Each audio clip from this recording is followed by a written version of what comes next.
Thank you, ladies and gentlemen. Can everybody please stand? Can everybody please stand for the procession?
By virtue of the powers vested in me as acting Chancellor of the University of Zululand, I hereby constitute this congregation for the conferment of degrees and award of diplomas and certificates.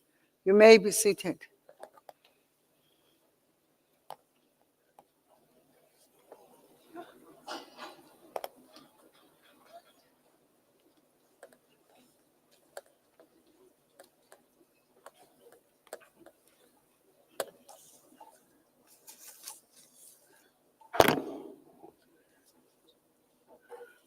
Chairperson of University Council of the University of Zululand, Professor David Mabunda in absentia, the Deputy Chairperson of Council, Dr. Andrew Kaneke, in absentia, members of Council, members of Executive and Extended Management of the University of Zululand, members of Senate, Chair of the Institutional Forum, Dr. Tulani Bongani Makanya, all university staff members, President of Convocation, Dr. N.L. Nkwanyana, and members of Convocation and alumni. And this afternoon, we have Mr. Zikali as an executive member of the Convocation. Inkosi yesizwe sakwamkhonazi amakhosi onke siyawabulisa ngalemva kwemini.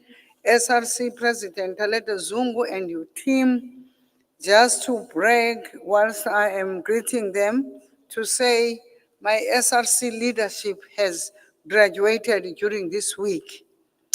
And I think it talks to the leadership of our students, hence this beauty that you see here. Can you give them a round of applause? The student body at large, our guest speaker, Dr. Sibongiseni Mkhize, esteemed guests, graduates, families, colleagues, partners of the University of Zululand. Molweni, good afternoon. Ngiyanibulisa nonke. It gives me great pleasure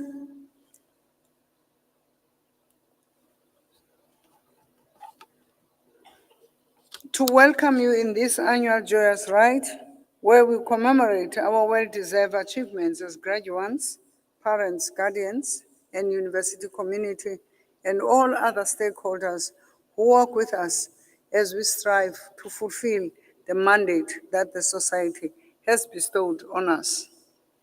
I always look forward and take pride in seeing the future of our nation through those who will be walking away with qualifications today, being publicly authenticated during occasions such as this.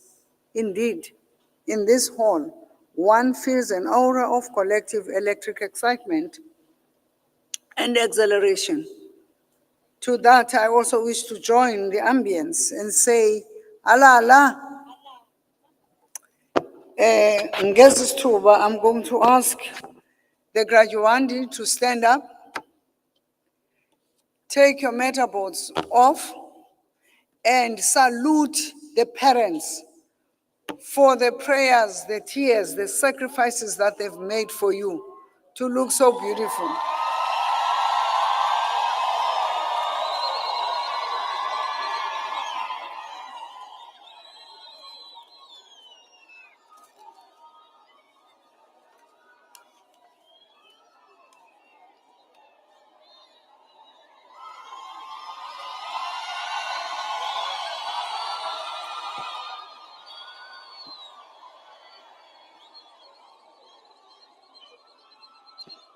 You are good.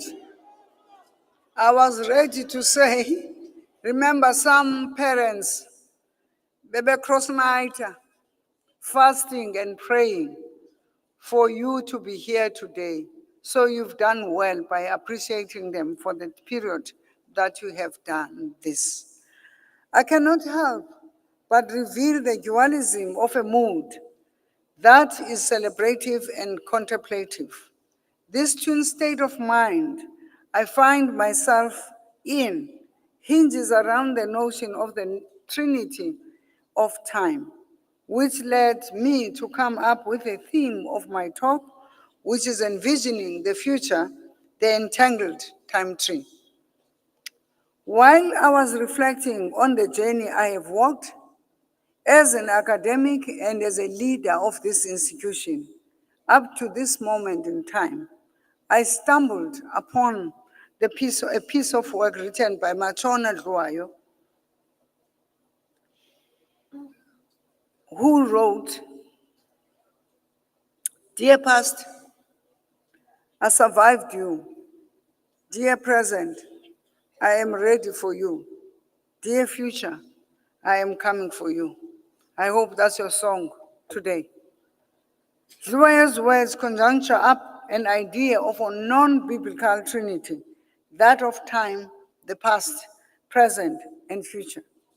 But perhaps a more nuanced and insightful portrayal of the phenomenon is when the idea of time is embedded in what a team of scholars called the entangled time tree.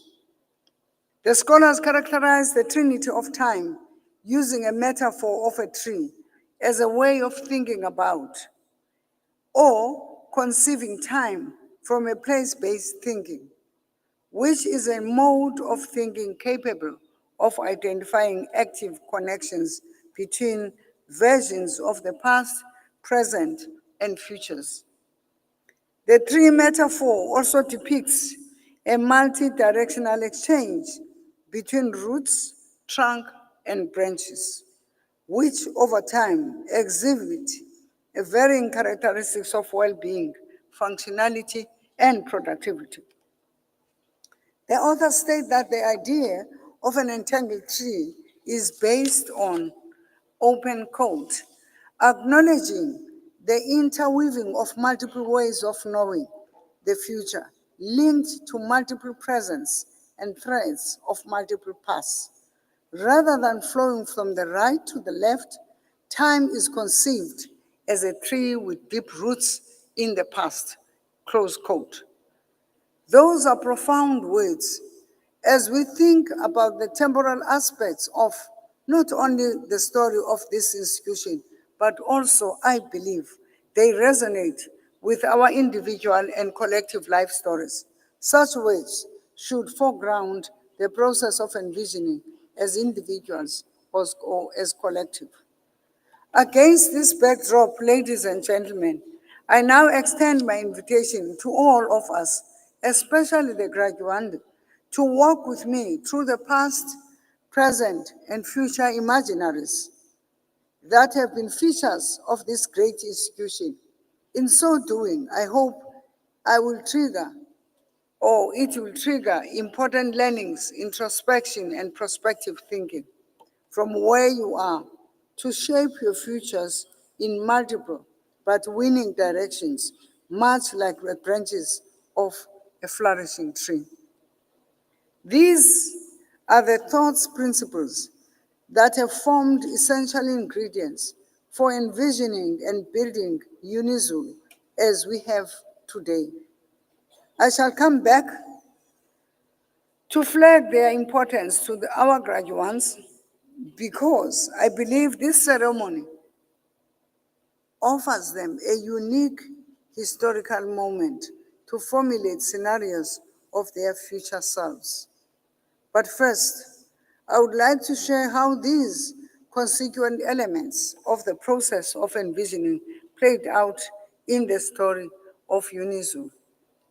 Ladies and gentlemen, in light of the foregoing, the questions I would like us to keep at the back of our minds as I proceed are: one, where do we come from? Two, how did we get here? Three, where are we going? When joining this institution just over a decade ago, I was on a journey as myself as a leader, and I found this university in a journey as well to wherever direction it was going to. I have therefore decided to present the eras and the periods and the history of this university as following. I start with this university from the 2013 to present time, and I've named this stage as from the edge to a brink of soaring heights. The period 2013 to present witnessed a remarkable organizational metamorphosis.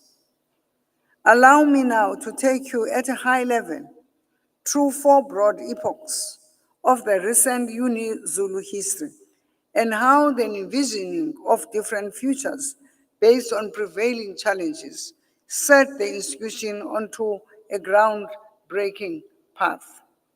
Here are the epochs. The first one, 2013 to 2015, envisioning a rehabilitated institution. As implied in my characterization of this recent history, the institution was on the verge of crumbling due to a myriad of vulnerabilities that continue to emerge and which are too many to enumerate within a limited time. Suffice it to the point that by imagining and enacting various targeted corrective measures designed to resuscitate the entire organization towards functionality, the institution was rescued from a pending demise.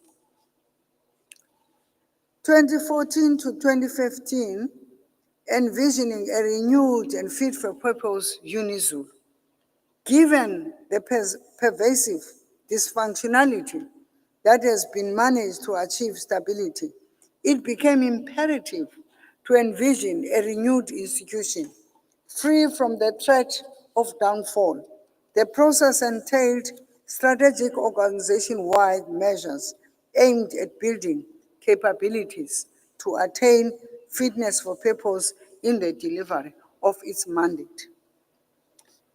In 2016-2021, envisaged a coherent and resilient UNIZU. There is a saying from an unknown author who captures what an institution went through during this 5-year period. It goes, open quote, "We are not just living in the present moment. We are also carrying the weight of the past and shaping the future," close quote.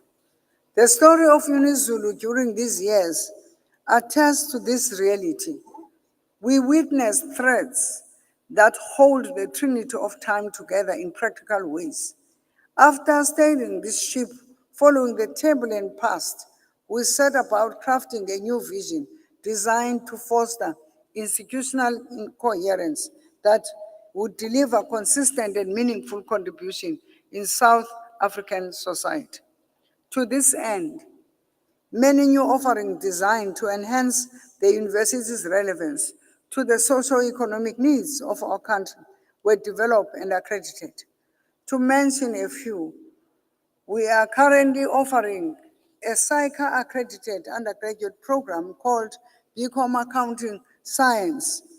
We have been accredited by DHET to offer a postgraduate diploma in accounting, the PGDA, which suggests that this university from next year can produce its own chartered accountants.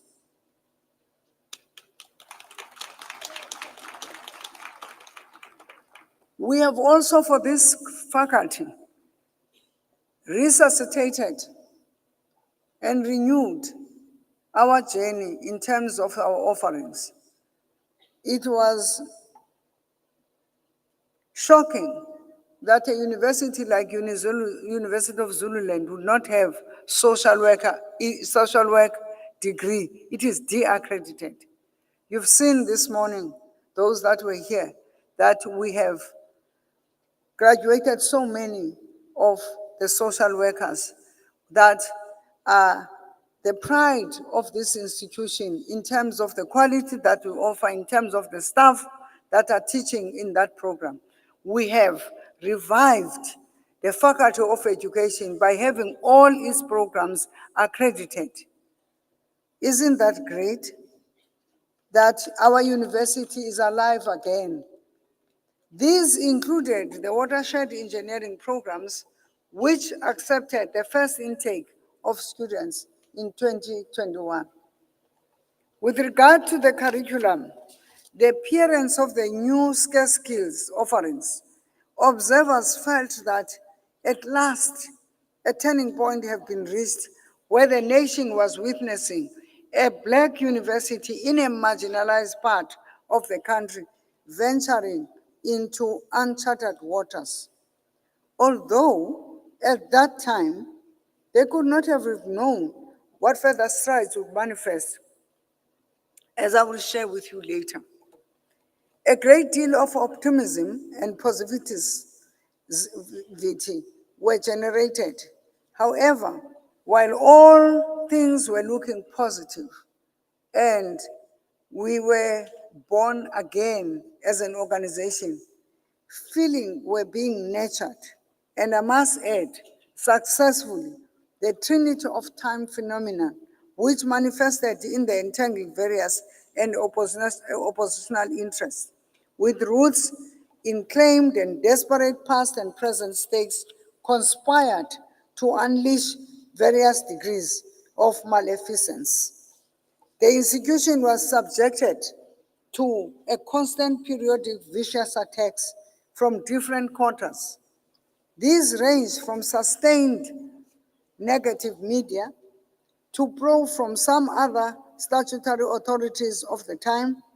Curiously, there was also a pressure group with no local standing, people who did not even qualify to question us as an institution, but were just opportunistic in peddling toxicity within the institution, with the effect of painting a pessimistic image of a university to the entire society. I always felt that when people were constructing the identity of UNIZUL, there was a construction that was out there. But for me and you sitting in here, we had our own identity of our university because we knew one thing, we are working on it, we are making it a better place for the future generations of this country. All assaults had roots in different paths, characterized by different understandings and purposes of the present, where the university was at, and the articulating divergent features for the institution. There is something that I'm forgetting, and every evening it comes back. And I want to say to you, Mr. Zikali, if it was not for the convocation to lift up the name of UNIZUL and define this university and redefine it as a place of learning, we would not have made it as management.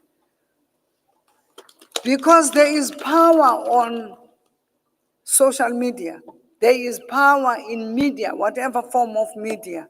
And imagine being a VC that answers to every message, TikTok and all these things that you send.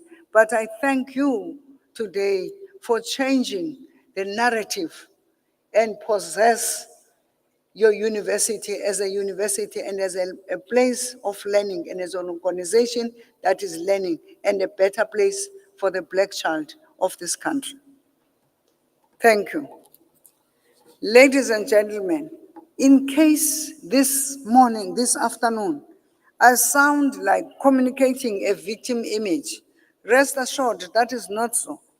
The historical facts are recorded in various public documents and summarized in the forthcoming book that I promised this university as a gift, my departure gift to the university, because many have asked in other institutions, how have you managed to revive, resuscitate a university that was dying? My response to the people has always been, it is by the grace of God. And one particular minister always says to me, Professor Mtos, I'm going to ask you this question one more time. Leave the grace of God and tell me what you did. And I felt this is a challenging question that made me say, maybe I need to document what is it that you did to be who we are, because it was not me, it was you that made it happen. So I'm in that journey of writing that book. But what was strange was that with all accusations, all the probes, all the questions and everything was found devoid of any legal or factual basis. For me, it was a joke for people to accuse you. And when they are asked to bring evidence, they say it is in the media. But who wrote that article? It's them. So where is evidence? But anyway, we love them for making us stronger. Nevertheless, with a clearly envisioned future, which took cognizance of the connectedness of the adverse events, we adopted as my leadership and management a resilient attitude and fought back. This meant that despite the injuries to the soul of this institution and the spirit of this institution inflicted by these adverse experiences, the institution did not allow them to derail its mission. We focused, we fought back. Instead, when we were going through all this, as I've already said, we turned it into a learning organization in which we developed progressive mental models that were deployed to take UNIZUL to another level.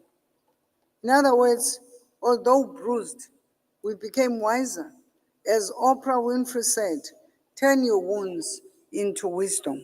How then did we do this? Well, within that space, we knew time had come to envisage and create a qualitative different university, which is why 2022-2027 strategic plan of this university was envisioning a reinvented UNIZU. You will look for the university of that time, you won't find it. We have got a university that the Mexican actor, George Lopez, who had difficult upbringing, but in later life gained fame, are pertinent for this university. He once said, when things are bad, it's best time to reinvent yourself. Reinvention denotes a change process where past events that are connected to the present challenges as well as to the future envisioning scenarios are meshed through human action. This creates a new reality. As former President Barack Obama said, change will not come if we wait for some other person or some other time. We are the ones we have been waiting for. We are the change that we seek.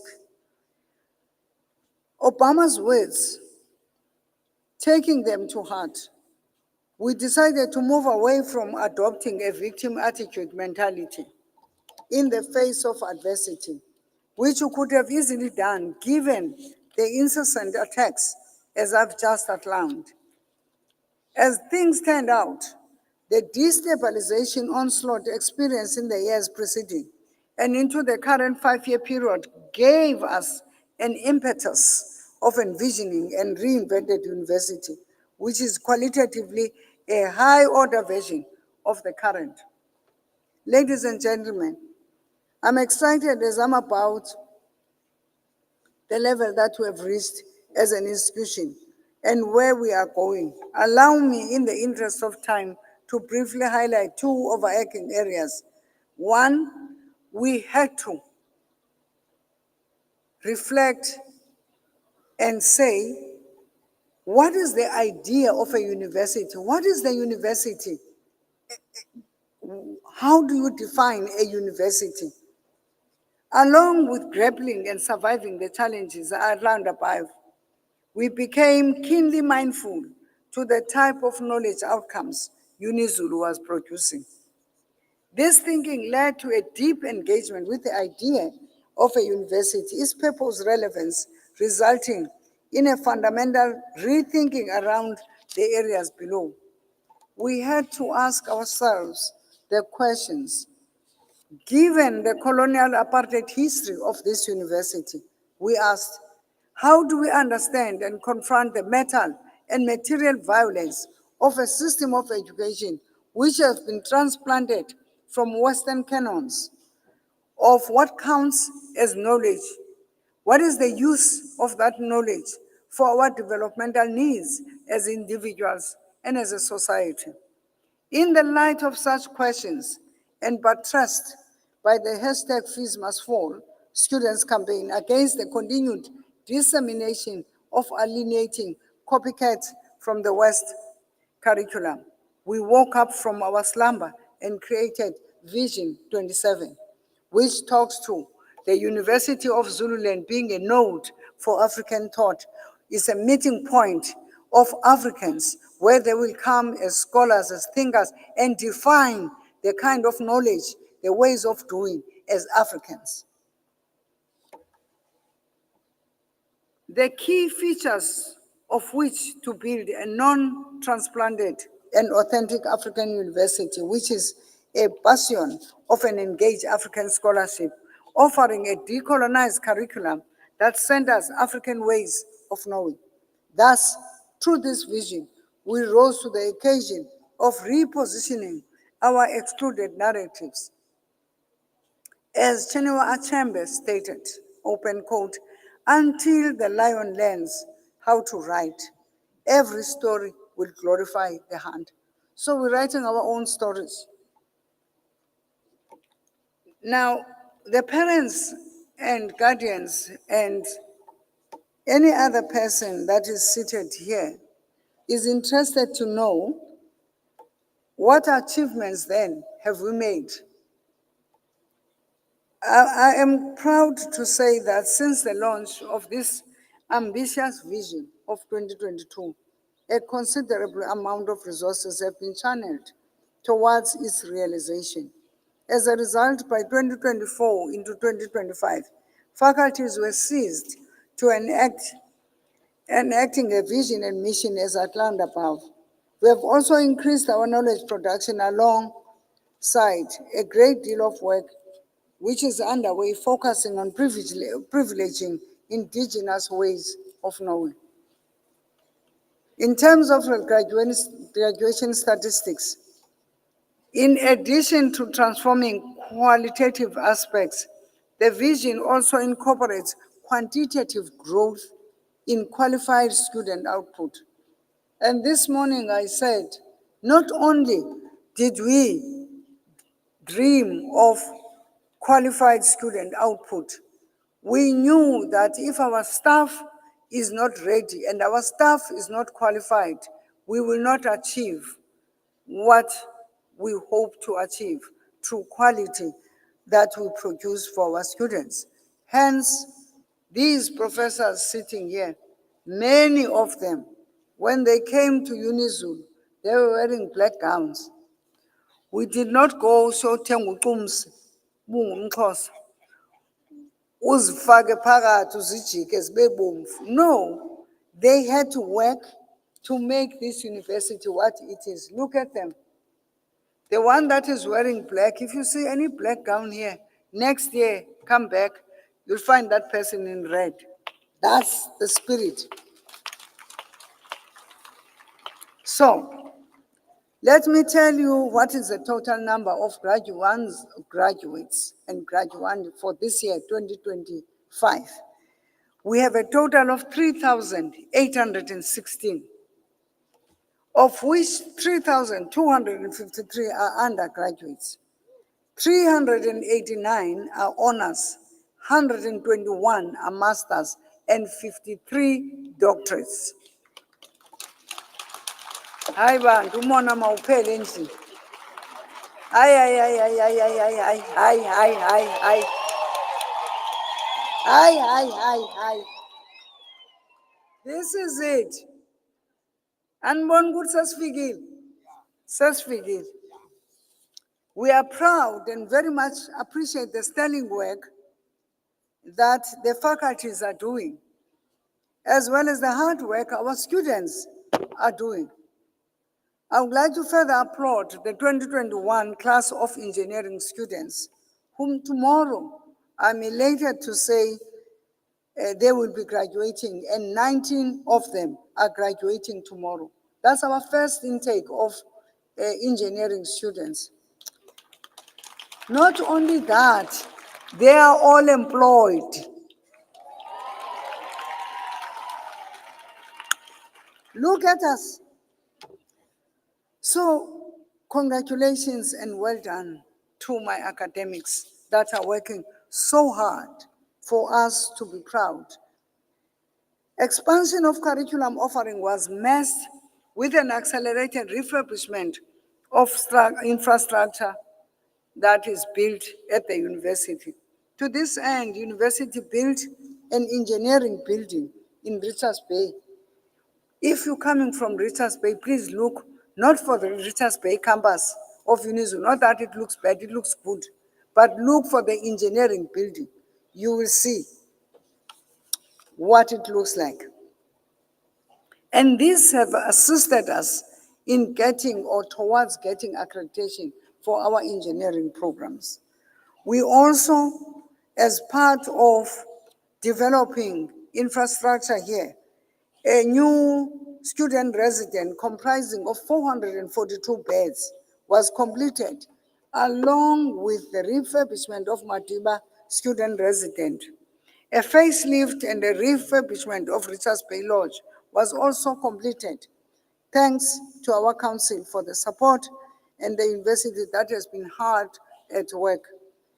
I am highlighting these to say there's no way we can allow our students to be taught in dungeons in terms of the labs and the classrooms. But at the same time, we say we want to improve, we want quality. And this is the work that this management has done in the last few years here.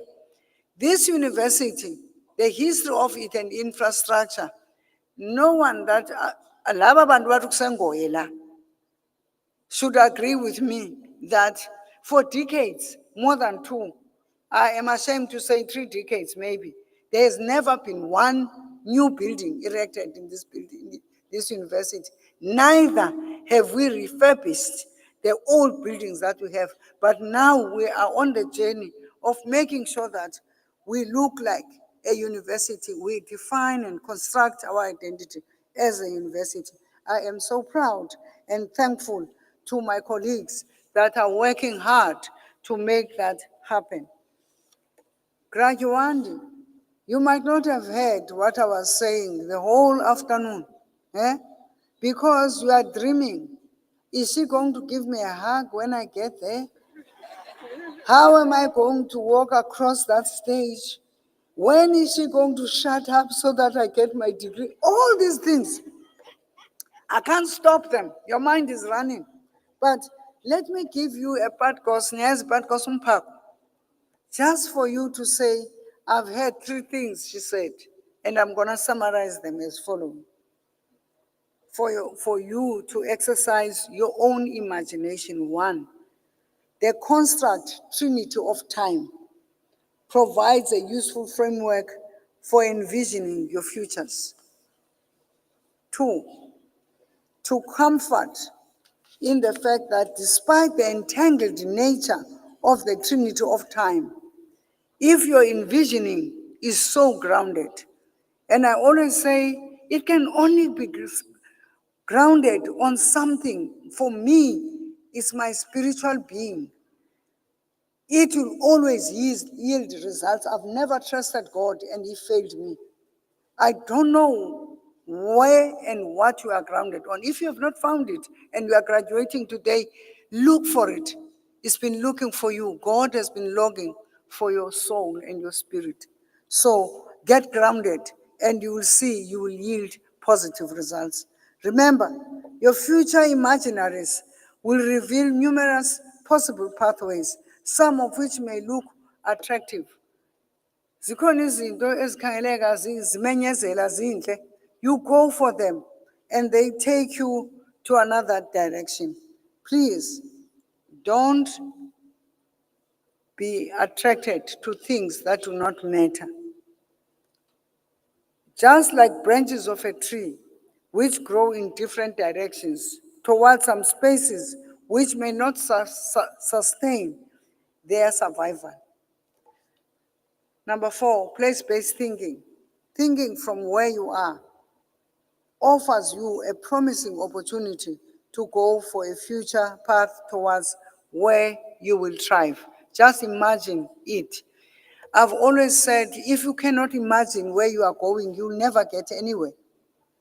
It is only through your imagination of having this degree that has made you today to sit here and be a graduate. In conclusion, because nikumbile ngoku, and I like your smiles. In conclusion, I'm sure many of you were wondering why my welcome has been a mixture of pride, celebration, pensiveness, and philosophizing. Well, let me say, this is my last welcome speech as a Vice Chancellor and Principal of UniZulu at a graduation ceremony. The time has come for me to start preparing to pass the baton to the future generation of leaders. However, I will be moving on. I will continue to have my academic and leadership as well as other professional roots firmly grounded at this great institution. It is from where I will explore various future trajectories. At this juncture, I would like to once again congratulate and pay tribute to all who have been part of this challenging but hugely rewarding journey. Finally, I leave you with the following words. We come from a checkered past. Remember, do not bask in your current glory, lest the beaconing bright future will elude you. Diabonga. Thank you very much. I will now call upon the Dean of the Faculty, Professor Shokane, to introduce the guest speaker. Thank you very much.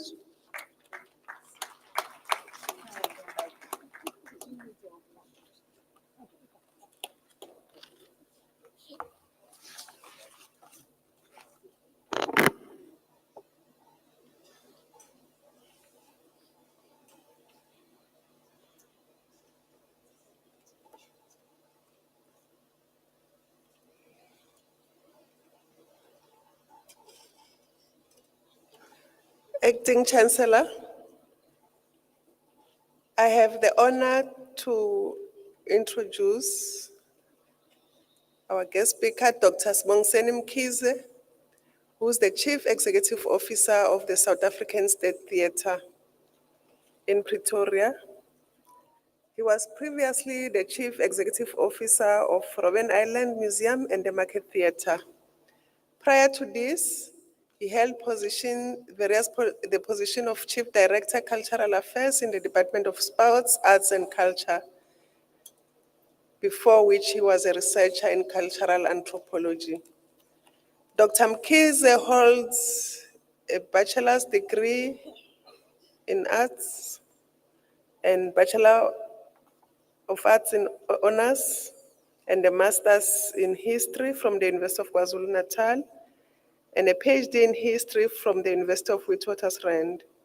He is a fellow in African Studies at the Indiana University, Bloomington. He is a prolific author, and some of his publications include an internationally acclaimed book titled King Shaka, the Zulu Legend, as well as Shaka Rising, a Legend of the Warrior Prince, which the Wall Street Journal called admirable and nuanced. Dr. Mkhize.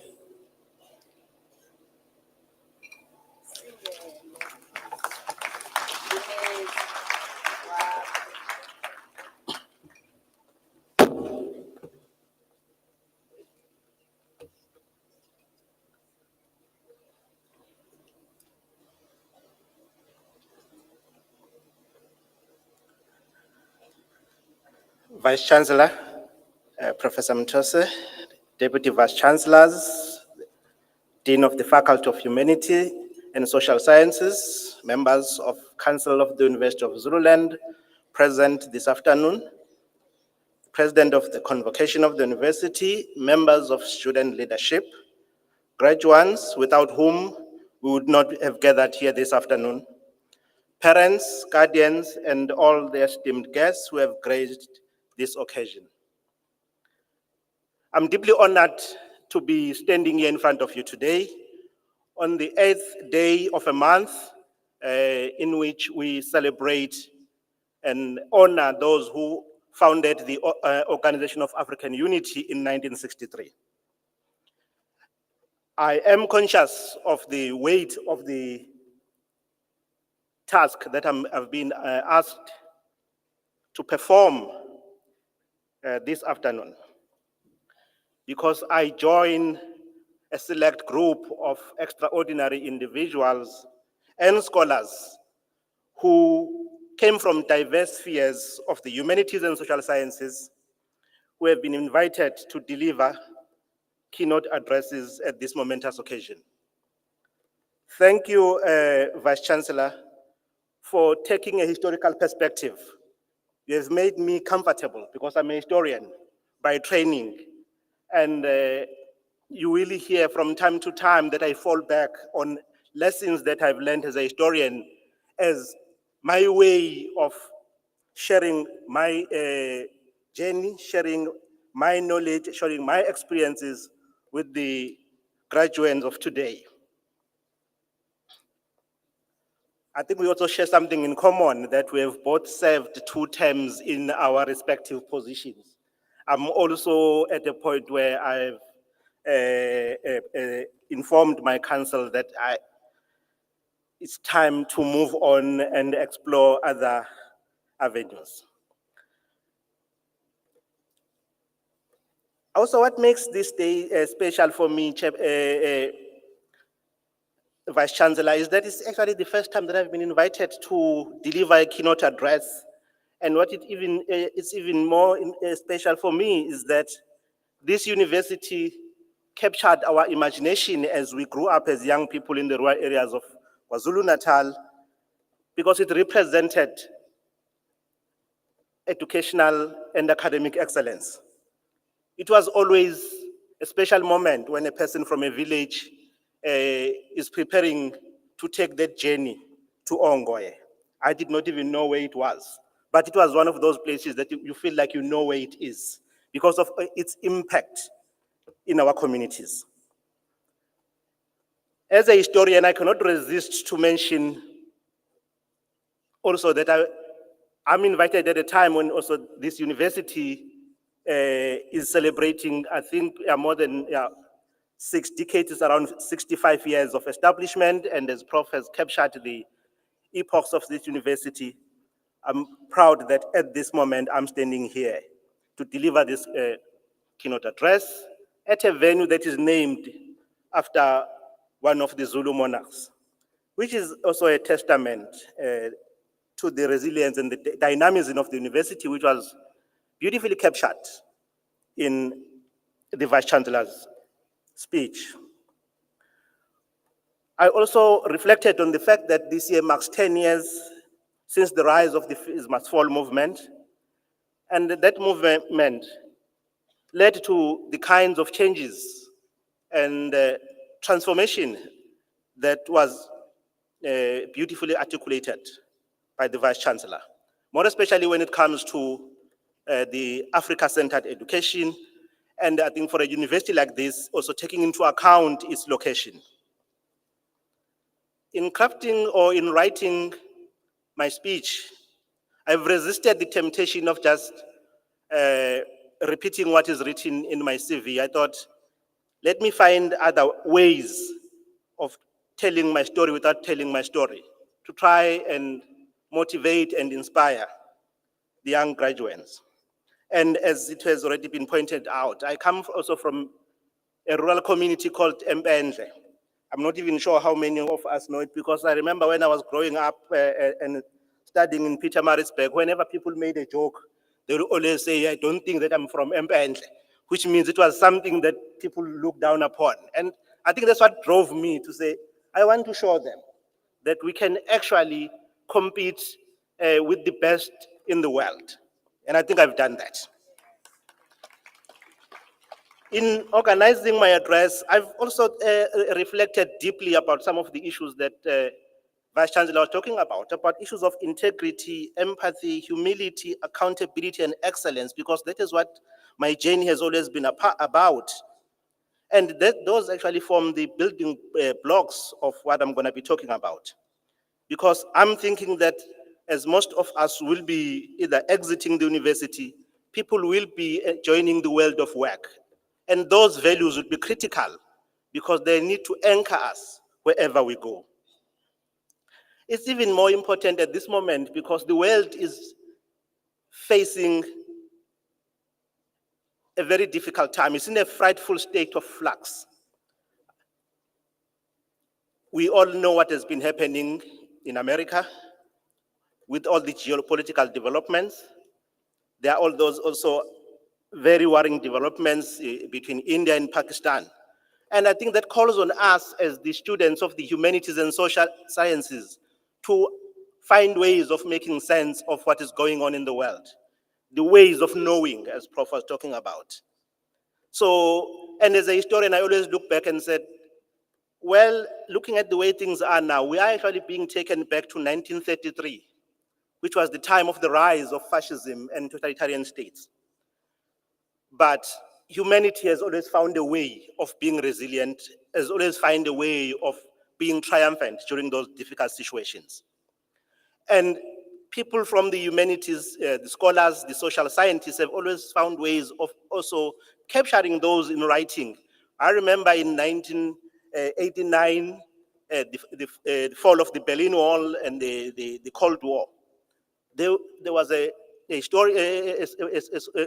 political scientist who wrote The End of History and The Last Man, which is Francis Fukuyama, because everyone thought that things are coming to an end.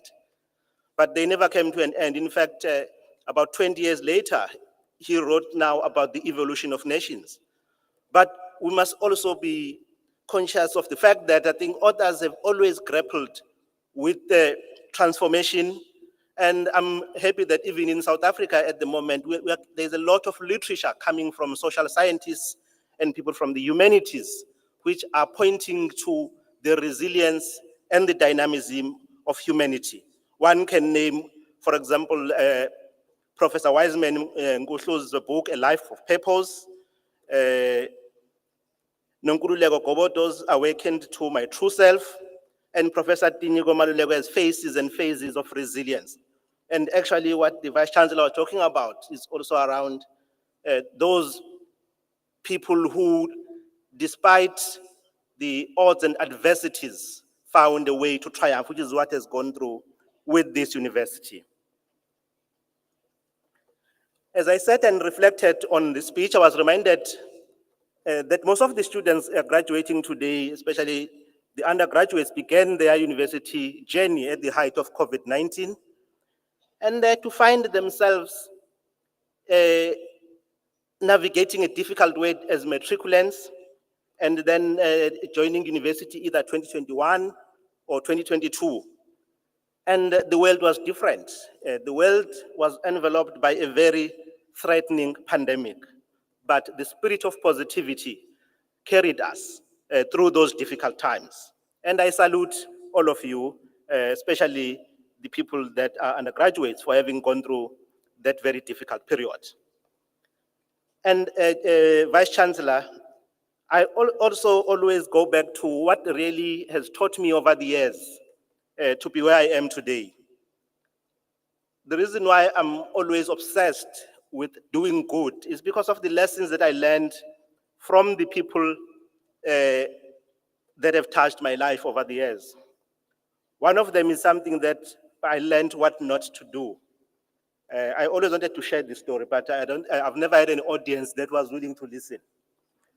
To say in 1981, our grade 3 teacher announced during a lesson that those who are going to bring a chicken as a gift to her will be guaranteed to get a place in the top 10.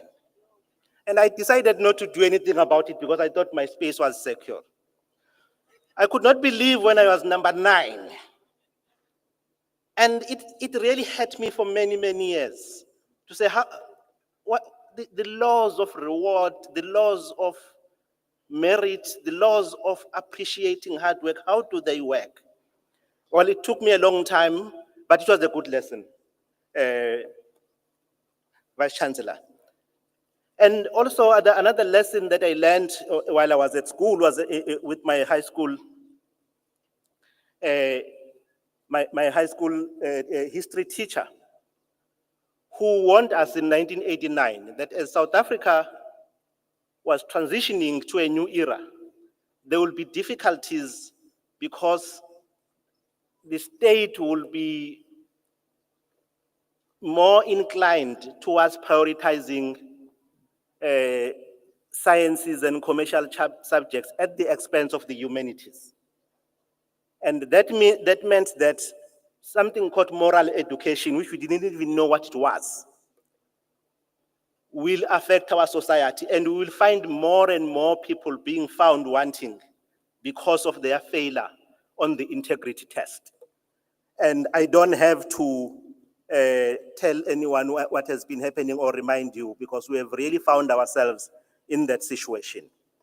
And I think that as the students, as the graduates of the humanities, we have an important role to play to ensure that we foreground the significance of morality, integrity, and resilience.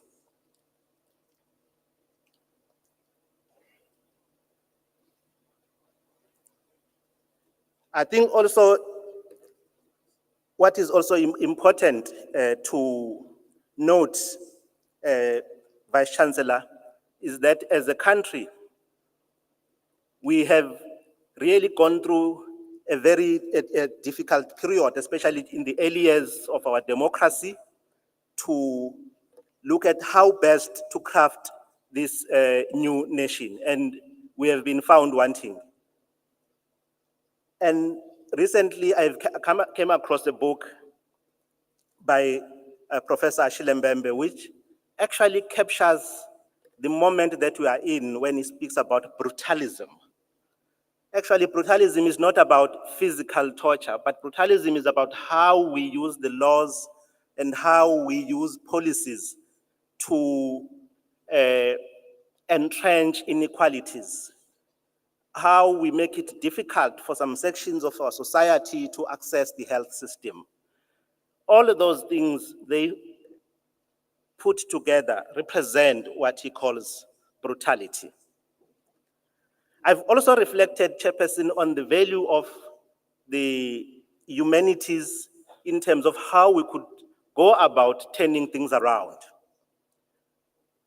And I looked back and I said, in my training as a student at the University of KwaZulu-Natal as an undergraduate, most of the terminology that I came across when I joined the world of work, they were not there. I had to find my way or navigate my way around things that were new for me in a new South Africa. But as a historian, also as a person who believes in the humanities, I felt, okay, when people talking about income and expenditure and deficits and unequal distribution of resources, but as a historian, my understanding is that's what was happening when there was the formation of states in Southern Africa. That's what you see when you read the French and the Russian Revolution. So my training in history placed me in a position to be better equipped to deal with the challenges of management, but also just navigating the new South Africa. So I'm positive that even the graduates of today, people graduating this afternoon, I think if they were able to, I think, embrace that thinking of always learning at all times, listening, critical inquiry, just making sure that there is this concept of lifelong learning. Learning never ends. I always consider myself not as a scholar of history, but as a student of history who learns every day. And as a student of history who hasn't really been in a class to teach anyone about history, but using other avenues or other places where I'm based to demonstrate the importance of the humanities in creating the leaders of tomorrow. Hence, I've been able to work at those entities that I think they were considered the most difficult, like Robben Island Museum. I remember a colleague of mine, when I told him that I was going to Robben Island, even inviting me to lunch to say, hey, this might be the last time that you and I have an opportunity because I think you're gonna die there. I said, no, I'm gonna come back alive. And I'm very proud that I was the first CEO of Robben Island Museum to finish his term since the institution was established, something that had never happened before. So, Vice Chancellor, those are the moments of pride that I'm hoping that they would actually motivate our graduates today.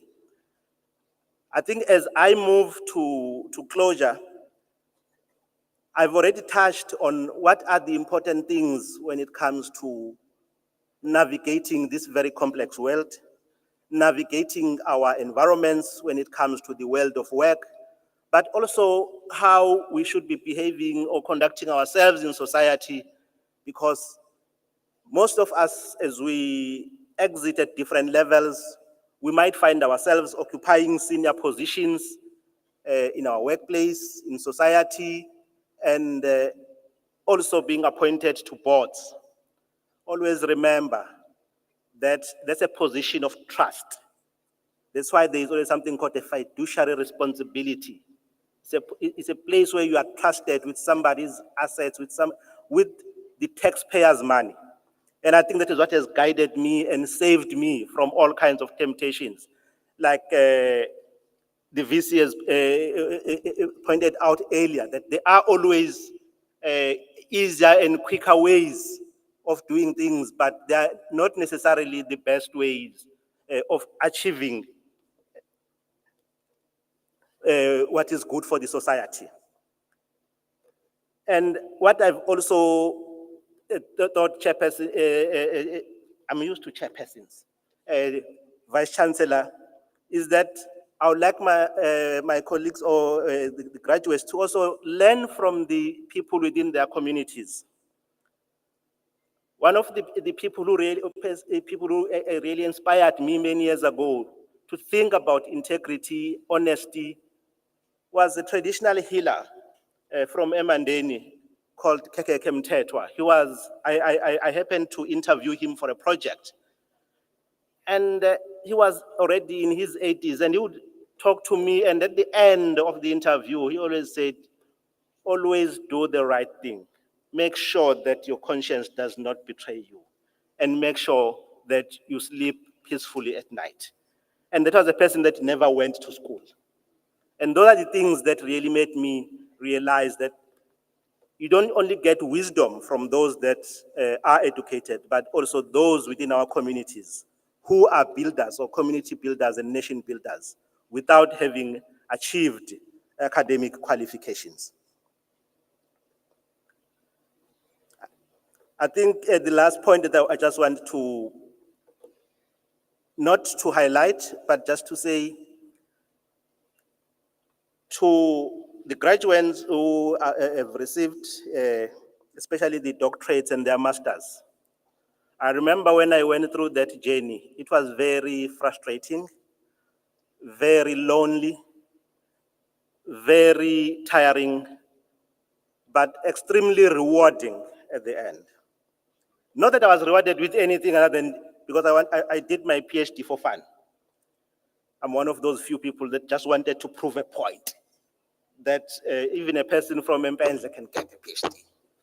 And I'm very happy that I was able to do that. So I've always, whenever I speak to people, that always think about things that you think they are not humanly possible.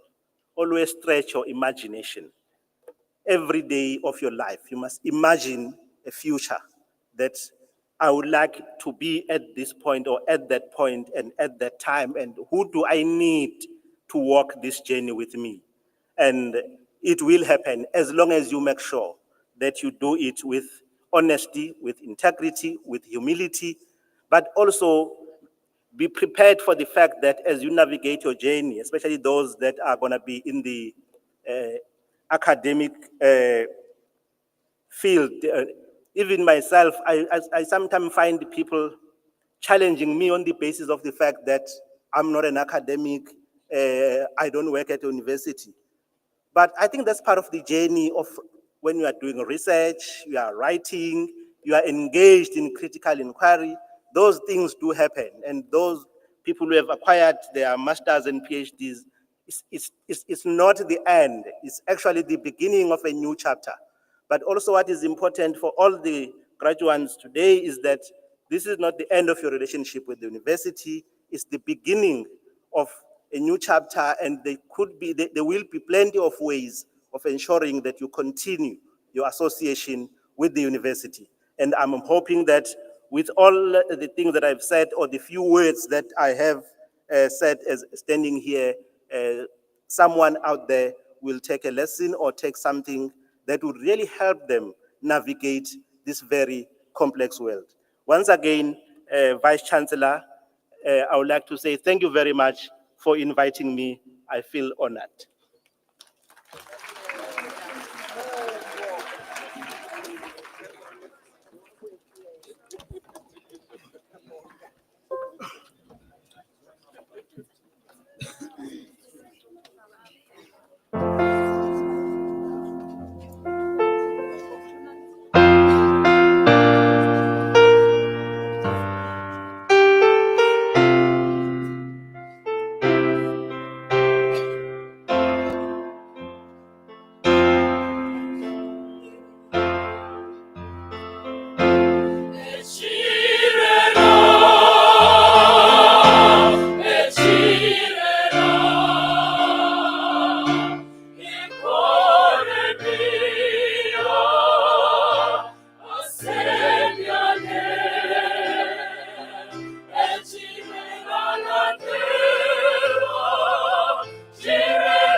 You raise me up.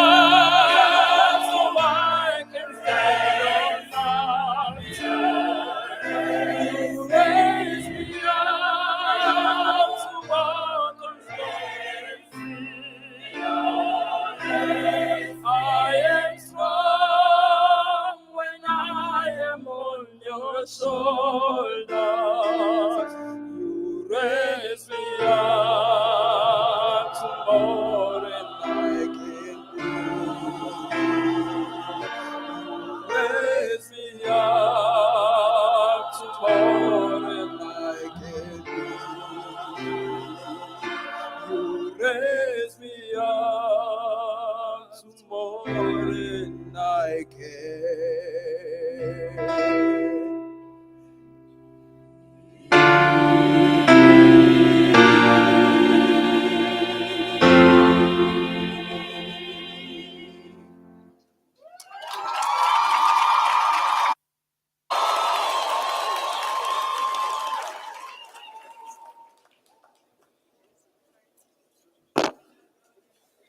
Thank you.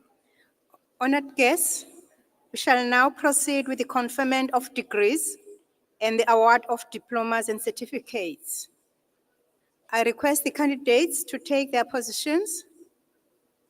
I call on the Dean of the Faculty of Humanities and Social Sciences to present the candidates for conferment of degrees and award of diplomas and certificates. Acting Chancellor, it is my honor to request the Dean of the Faculty of Humanities and Social Sciences, Professor Shokane, to present the candidates to you. Thank you.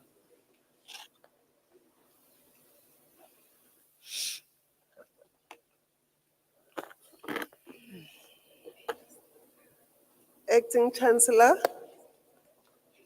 I request you to confer postgraduate degrees on the candidates present and in absentia whose names appears in the program. By virtue of the powers vested in me, I confer the postgraduate degrees on the candidates whose names appear on the program. Acting Chancellor, I have the honor to present to you Doctor of Philosophy candidates in all disciplines reflected in the program. I confer the degree of Doctor of Philosophy on candidates whose names appear on the program.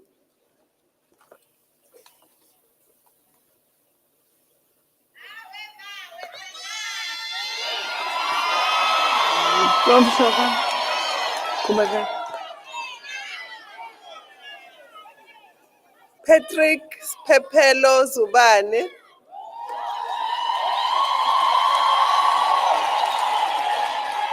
The title of his thesis was the 1955 Freedom Charter and the Land Debating the Post-Apartheid South Africa. He was supervised by Dr. Gooden and Professor Dr. Ntuli. I'm promoting you here. And I'll request the supervisor to come forth and read the citation.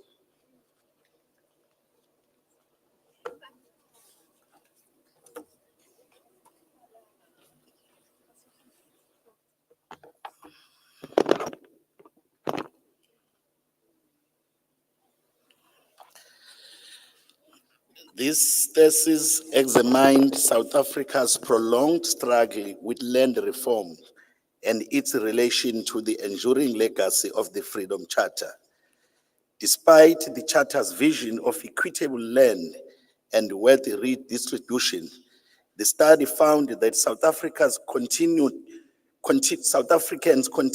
to face poverty and racial inequality nearly 3 decades after the end of apartheid.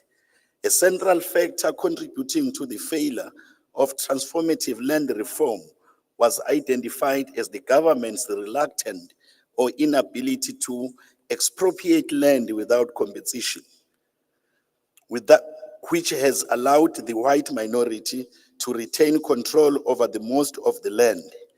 The candidate employed critical race theory, African nationalism, and neo-patrimonialism to examine the historical and contemporary significance of the Freedom Charter. The thesis explored how interpretations of the Charter have evolved but maintained influence across politics, academia, and social movements. The candidates highlighted how the preamble and the land clause of the Charter contributed to the continued validation of white land ownership claims, even in the democratic era. The study was grounded in an interpretivist research paradigm and relied on qualitative method, including in-depth interviews and a review of relevant literature. The study critically The Freedom Charter's land clause for promoting inclusive land ownership while overlooking historical injustices faced by Black South Africans. It argued that genuine land reform without balanced democratic ideals, historical redress, and economic stability was urgently needed, but hindered by political inertia, structural inequality, and contested interpretations of land justice. As noted by one of the examiners, this study delved into the very delicate and complex historical and contemporary land question in South Africa.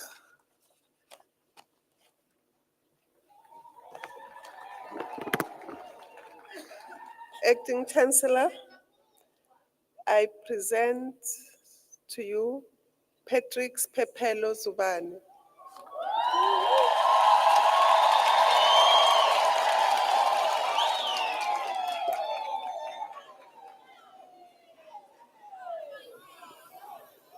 Congratulations, Dr. Zubane. Now you can turn around. Ladies and gentlemen, I present to you Dr. Zubane. Come. Let me give you a hug. Well done. Well done. Why you?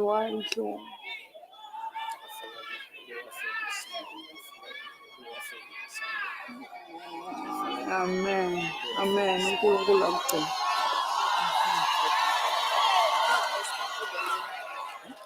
Uthi phansi kwabili.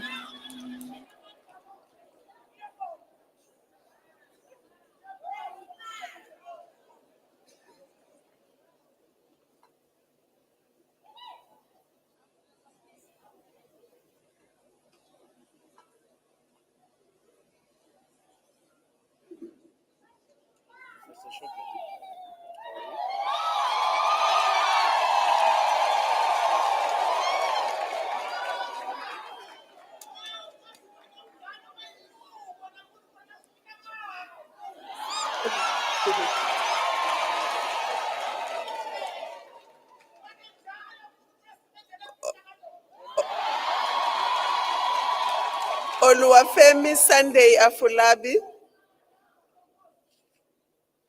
The title of his thesis is Academics Adoption and Use of Moodle in Selected South African Universities. He was supervised by Dr. P.N. Dlamini and Dr. N. Evans. I'll request Dr. Dlamini, the supervisor, to come forward and read the citation.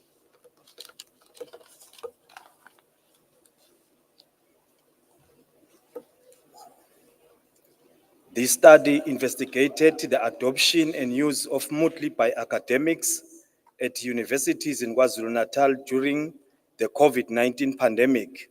The study aimed to provide practical and theoretical insights that could inform strategies to enhance the adoption and effective use of Moodle in higher education. The study adopted a quantitative research approach and addressed 5 of the research objectives, which assessed the level and purpose of Moodle usage, identifying factors influencing behavioral intention to use the platform, examining challenges in adoption and use, and exploring the moderating effects of age, gender, and experience. Findings revealed that although face-to-face teaching was initially preferred, online modalities gained traction during the pandemic. Academics used Moodle primarily for communication, content delivery, student monitoring, and assessments. Inequalities, ICT skills, unreliable electricity supply, lack of institutional policy, and insufficient hardware. Despite these constraints, the study confirmed the relevance of unified theory of acceptance and use of technology model in understanding Moodle adoption in this context. While the findings are specific to sample institutions, and cannot be generalized to other universities, they offer valuable insights into into digital teaching practices in South African universities. Additionally, this study contributes meaningfully to the United Nations Sustainable Development Goal number 4, by advocating for the inclusive, equitable, and quality education through technology-enhanced learning.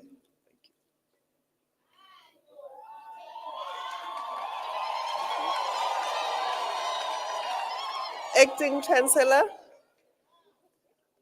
Oluwafemi Sunday Afolabi.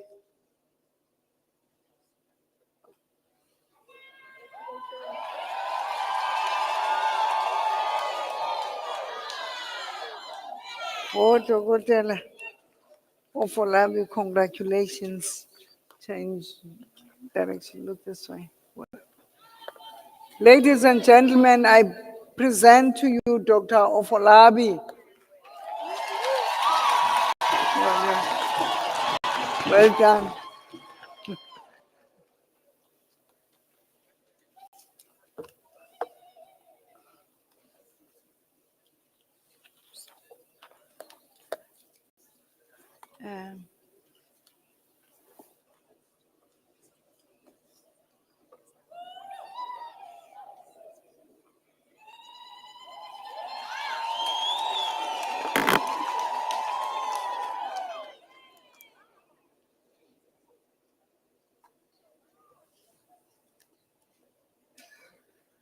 Nkosi Ngiphile Mbusozayo Zungu.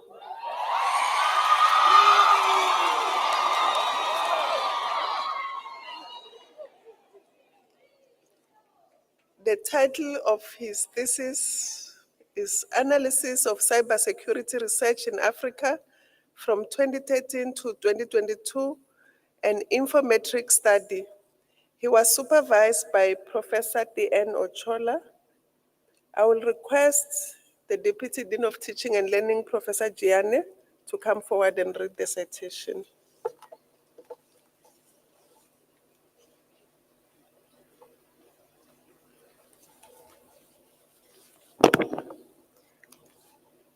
While cyberspace usage is progressively overwhelming, cybercrime is the greatest threat to every company and individual user in Africa. A variety of inhumane activities such as online fraud, identity theft, cyberbullying, ransomware, phishing, and others manifest challenges of cyberspace that have grown beyond recognition. Although academia and research institutions are heavily involved in fighting cybercrime, the lack of knowledge of the magnitude of African cybersecurity research was one of the contributing factors to the challenge. The study adopted infometric methods to analyze African cybersecurity research in Scopus and Web of Science from 2013 to 2022. The study adopted a positivist research paradigm, a deductive approach, and a quantitative research methodology by bibliometric, infometric method. The study found that African cybersecurity research grew exponentially and recognized the gaps in the continent. The research productivity favors the largest economies in Africa, and the research impact revealed that South African authors and institutions were favored. The development of African cybersecurity research was aligned with the Industry 4.0 dynamics. The study recommends intercontinental research collaborations on cybersecurity to reap the benefits of research collaboration and partnership among African countries. Also, it contributed to the United Nations Sustainable Development Goal 16, that is peace, justice, and strong institutions.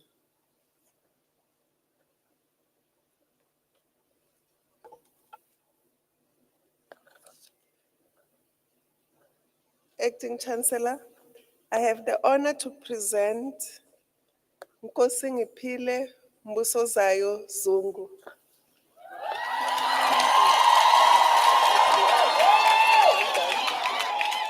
Nansi into yakho isiwa dokotela. Dr. Zungu, congratulations, ma'am. Come. I'm so proud of you. Turn around. Ladies and gentlemen, I present to you Dr. Zungu.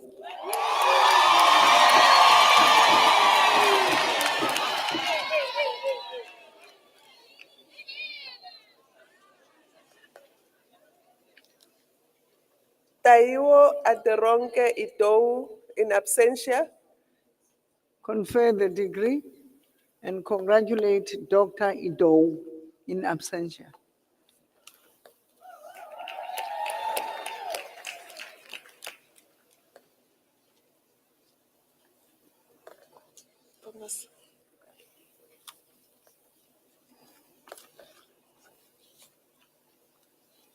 Beginkosi Obet Mpungose.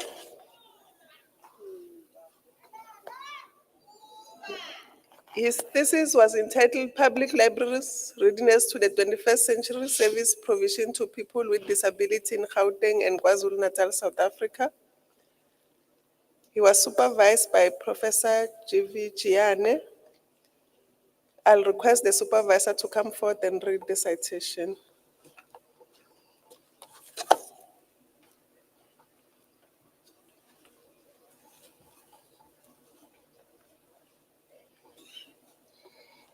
The study investigated public libraries' readiness for 21st century service provision to people with disabilities in Gauteng and KwaZulu-Natal, to develop a model for best practice in the provision of information and services to people with disabilities in the technological era. The work focused on the intersection of technology and library science, aiming to optimize the accessibility and usability of buildings, information, and services for people with disabilities within public libraries. In the realm of public libraries in South Africa, the thesis crafted a narrative that transcended conventional paradigms of library access and use, marking a pivotal moment in the evolution of information science, particularly in inclusive service provision. Although the South African public library sector had made significant strides, the study revealed that the full inclusion of people with disability in information services had yet to be realized, highlighting the sector's evolving readiness for inclusive service provision in the 21st century.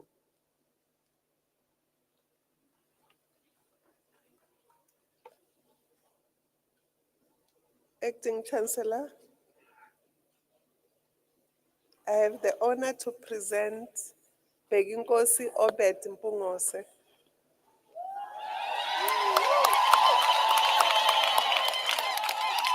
Woza baba. Woza dokotela. Kuqala. Dr. Mpongose, congratulations. Turn around, turn around. Ladies and gentlemen, I present to you Dr. Mpongose. Amboitata mama. And food.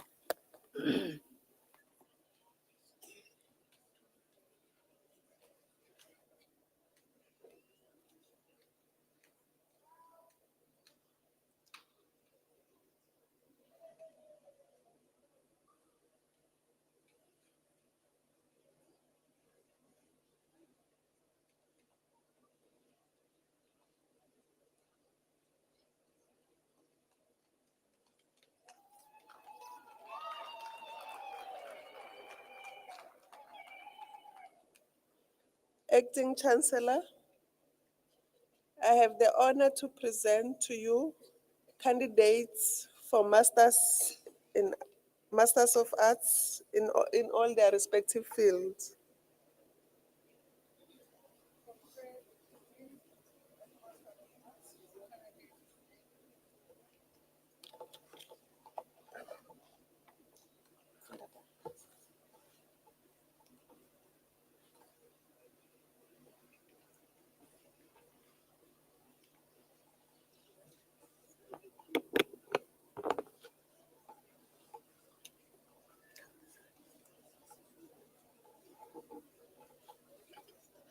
Zumisile Felicity Klenyama.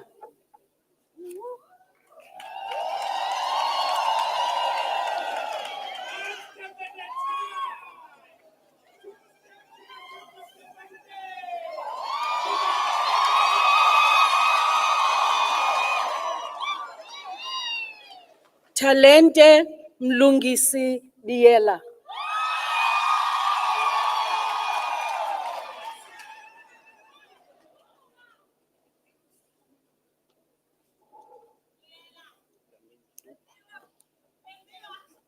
Dupa Lindo Dlamini.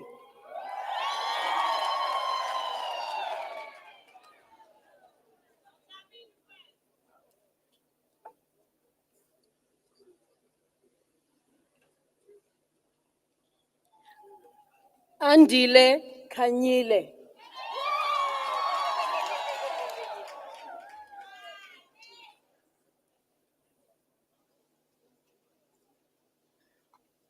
Ndumiso Mdima.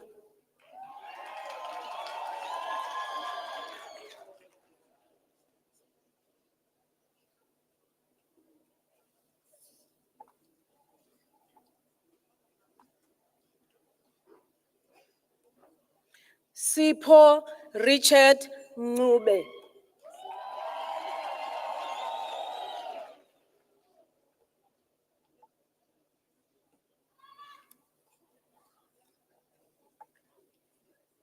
Unam Mbosi.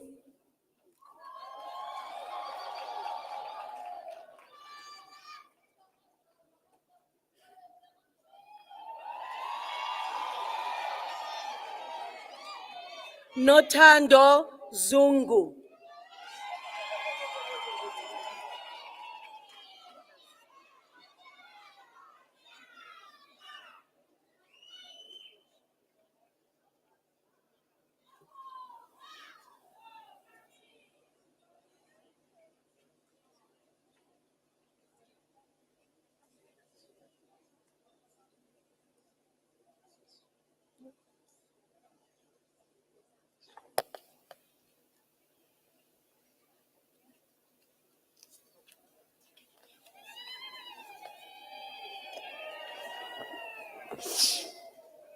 Acting Chancellor, I have the honor to present to you candidates for Bachelor of Arts honors in the different fields as indicated in the program.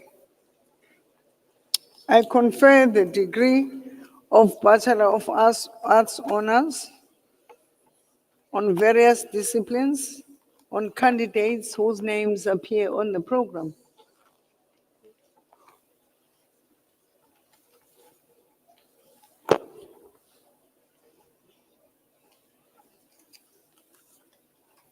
Nokupiwa nokubonga Buthelezi.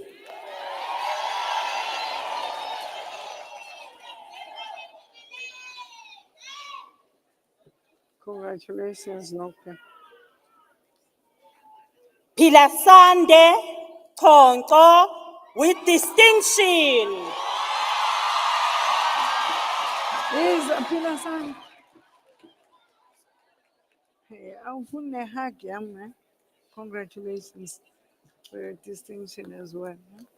So done. Tethelelo Dlamini.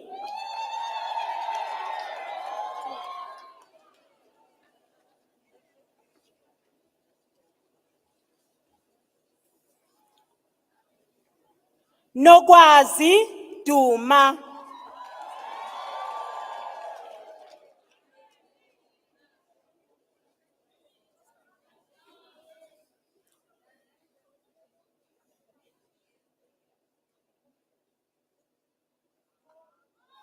Asiziphanga Luyanda Nothile Goqo.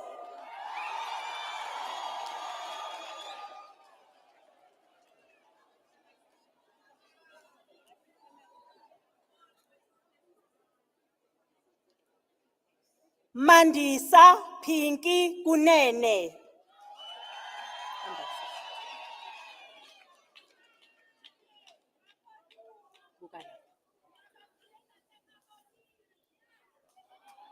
Mxolisi Sithembiso Masinga.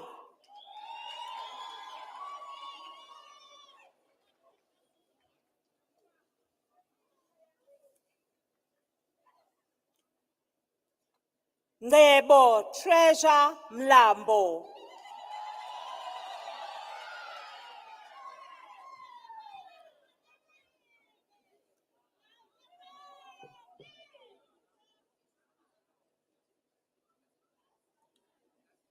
Nompumelelo Mthembu.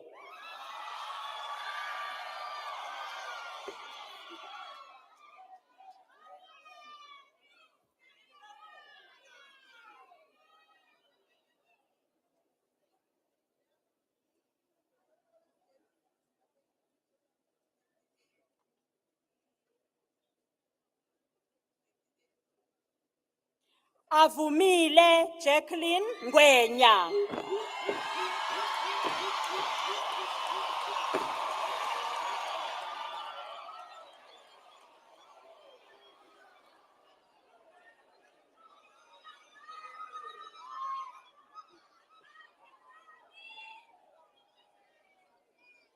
Fanele Hleziphi Ntenga.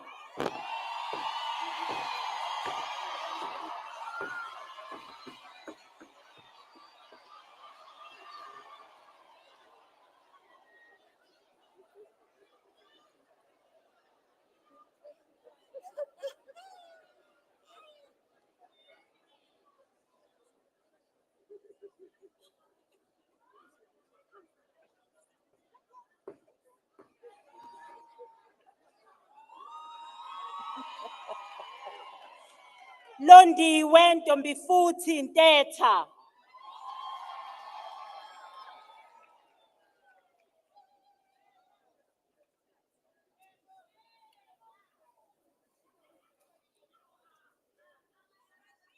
Nomusa Buhle Ntshangase.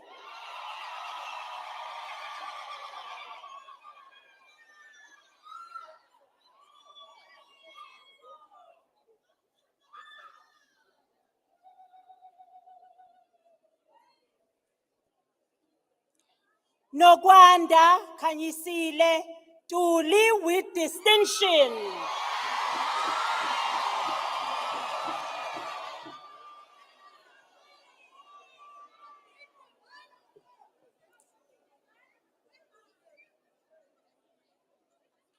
Londiwe Minenhle Sibiya.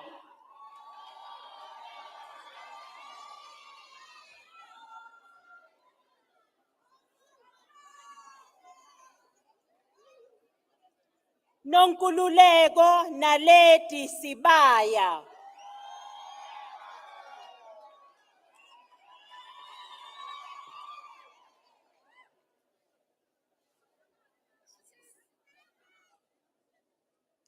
Samukelisiwe Nomzamo Sibiya.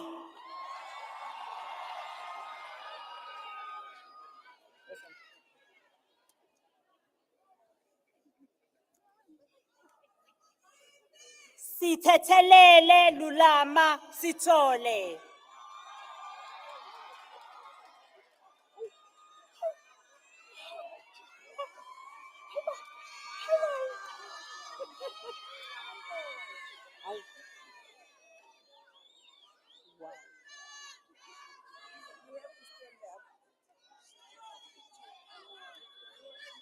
Mbongiseni James Twala.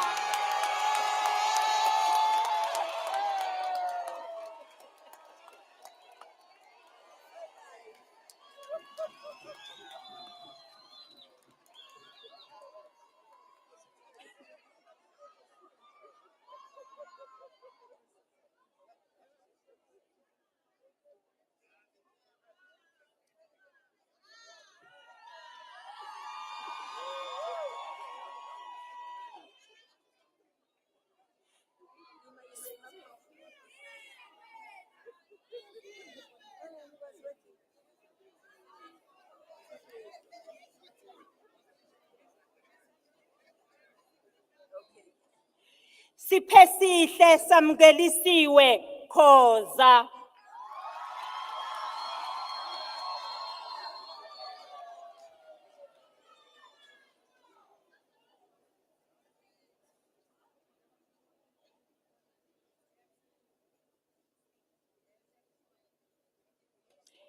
Fezeka Maswadi.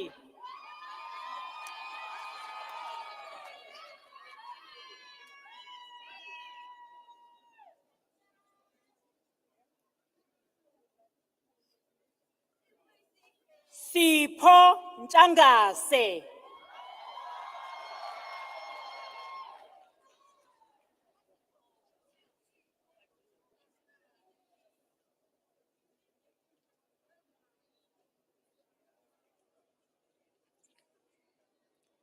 Zanele Ntuli.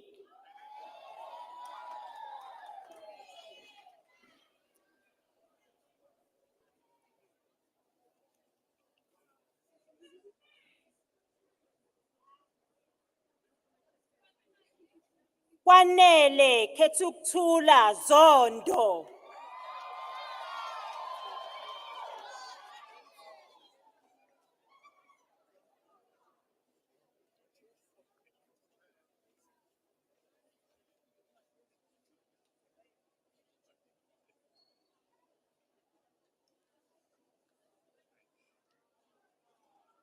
Ebelihle Sinethemba Gumede.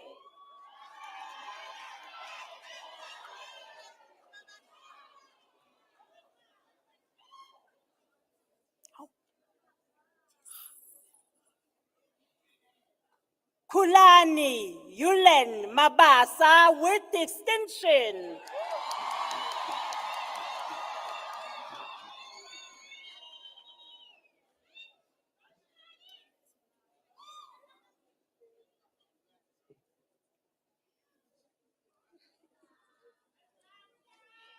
Stabile Maduna.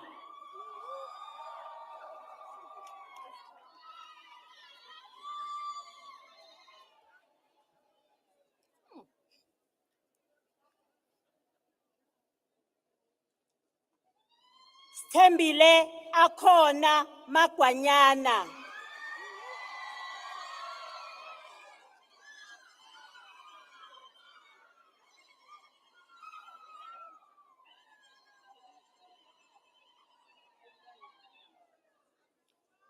Bandile Samkelo Mkhize.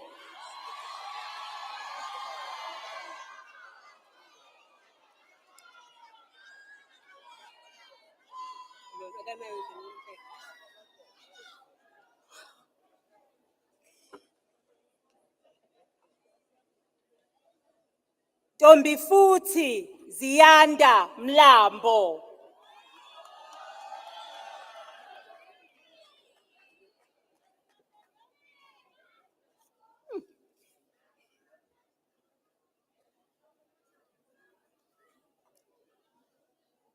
Ndumiso Mlamuli Mlotshwa with distinction.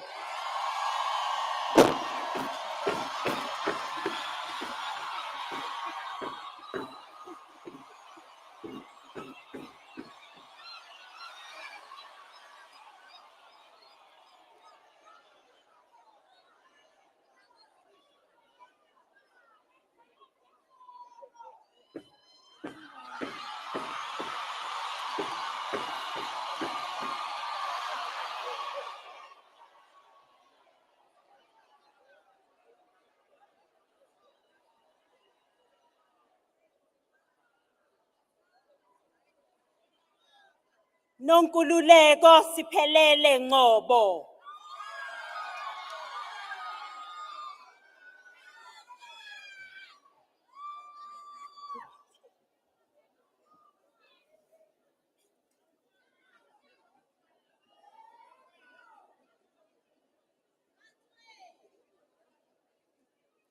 Sinenhlanhla Ngema.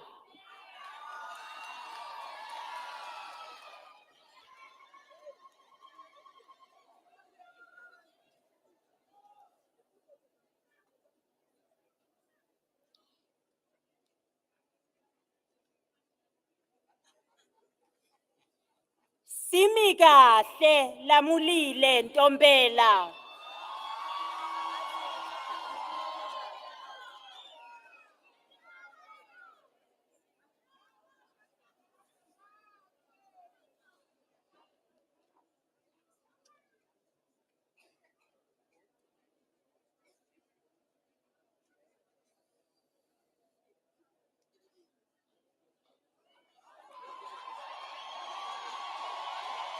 Thobela inkosi sithole.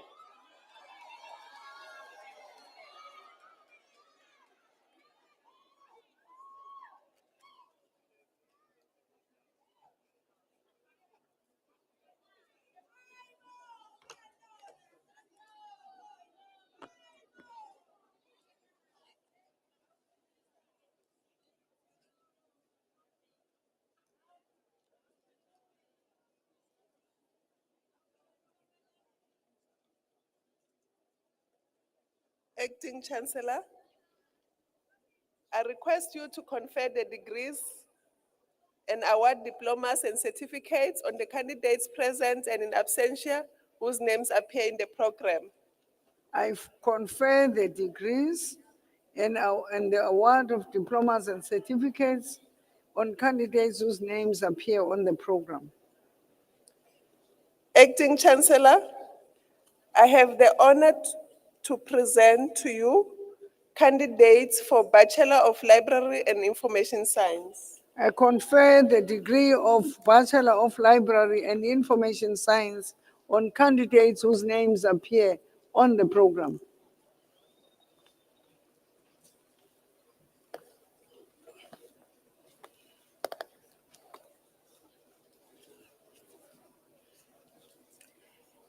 Sanele Cele. Where's my? Oh, sorry. Sanele. Cele. Those. Kukala. Congratulations. Ke. Ntobiso Fezeka Dlamini.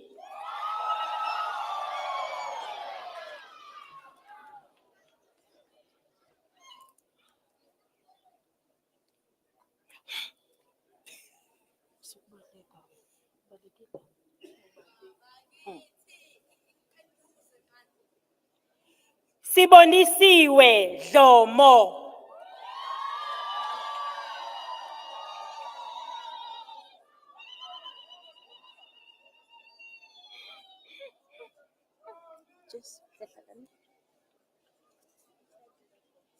Zinhle Duma.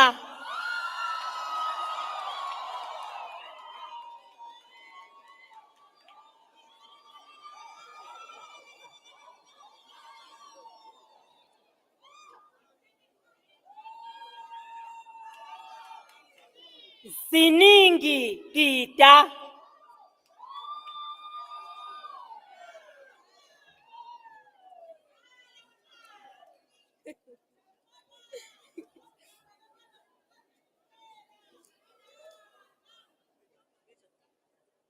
Samukeliso Hlongwane.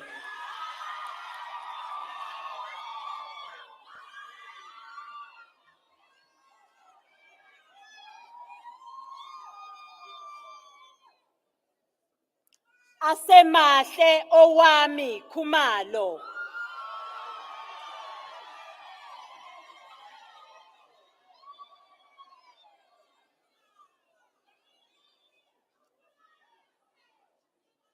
Thobeka Sisanda Khumalo.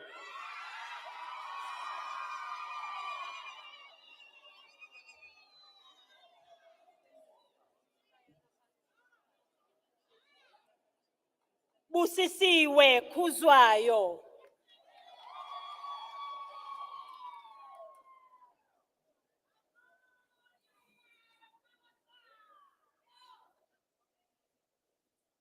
Phumzile Nkosisiphile Madlopha.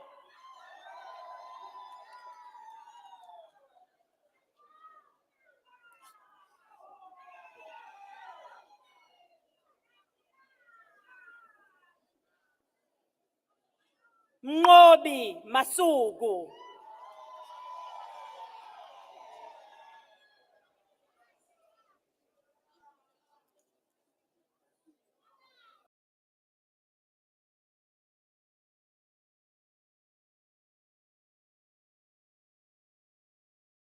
Oh, Nosipho Mbuya.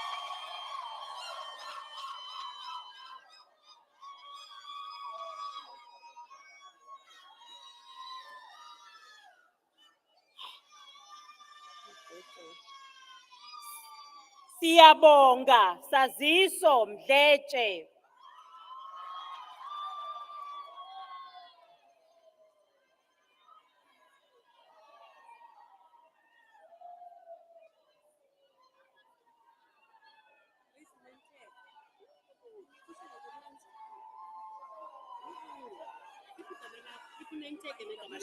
Ubani sibawa igama lakho? Bani?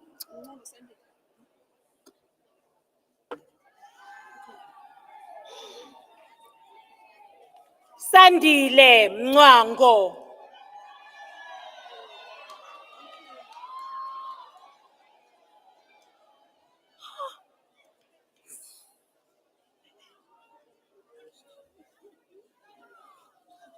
Sibonelo Mfundo Mkwena.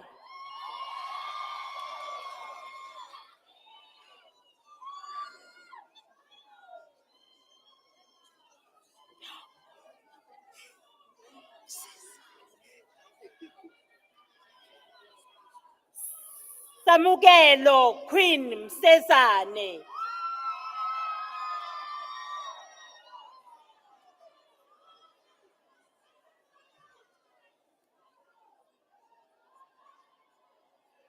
Nothando Sinokwethemba Mtambo.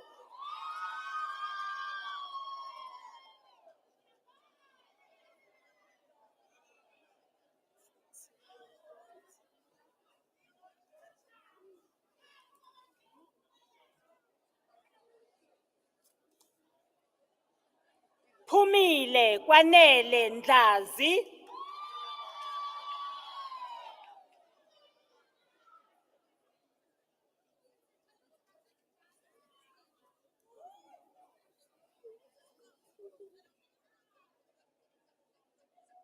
Mfanelo Celokuhle Ndlovu.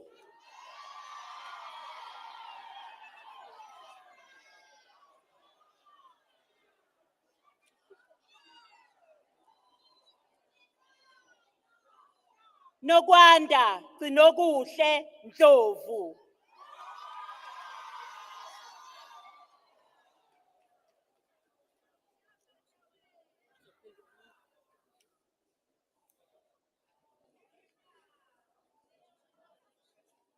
Nomkhuleko Thabile Nxumalo.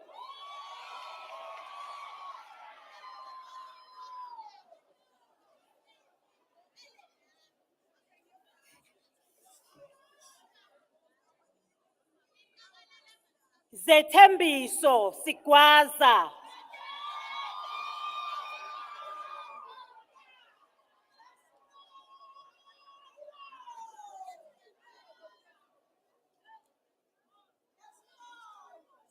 Nqobile Nokwanda Sithole.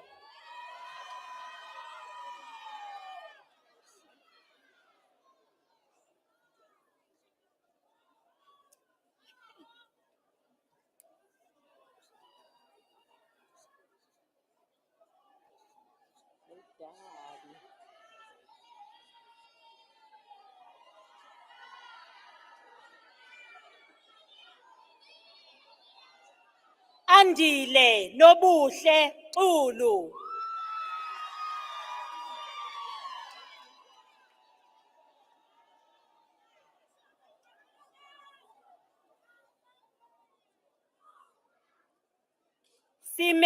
Simiselwene Nkosi Sibusisile Zulu.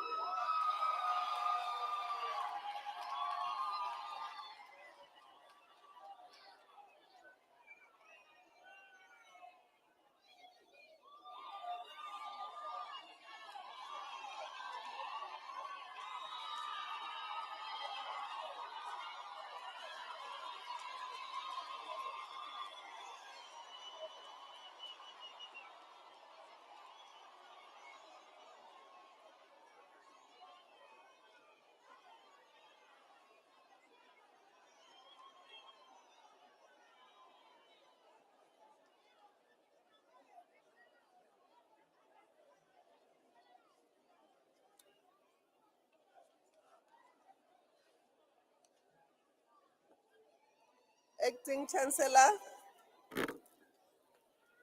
I have the honor to present to you Bachelor know. of Arts in their various disciplines as they appear in the program. I confer the degree of Bachelor of Arts on various degrees on candidates whose names appear on the program.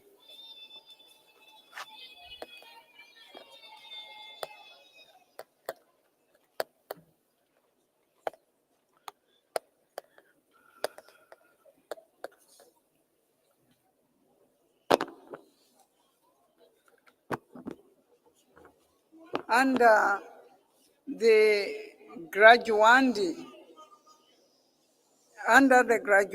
on drama, theater, and performance, one of our soldiers has fallen, and I request the congregation to stand.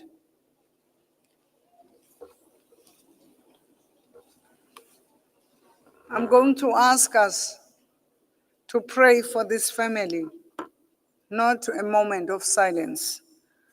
Under Psalm 34, verse 18, the word of the Lord says, "The Lord is close to the brokenhearted and saves those who are crushed in spirit." And that's where this family of Bengu, Amanda, is today. And we need to stand with them, trusting the Lord that God heals and God will heal them.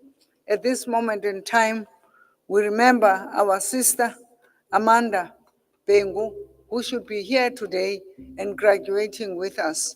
May her soul rest in peace.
Anele Beneficent Biela.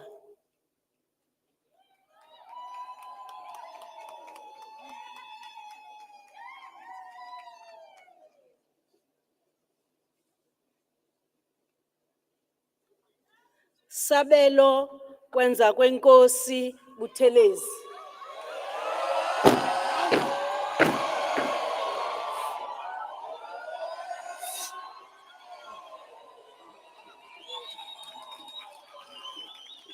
Ayanda Cele.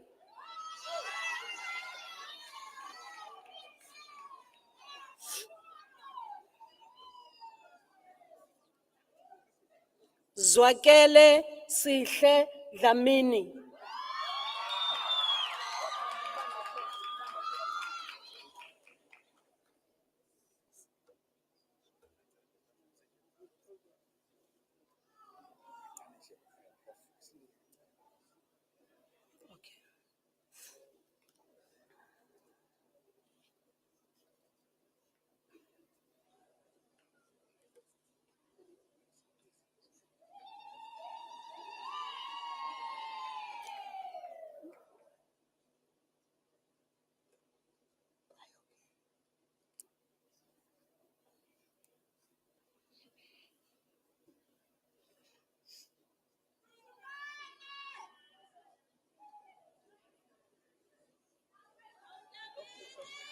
Phindile Cynthia Gumede.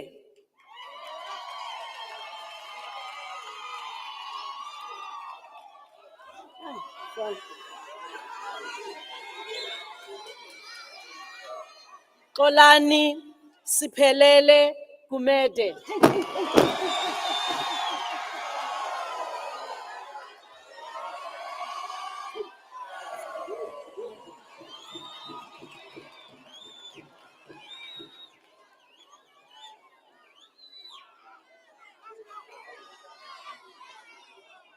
Andile Londeka Khuboni.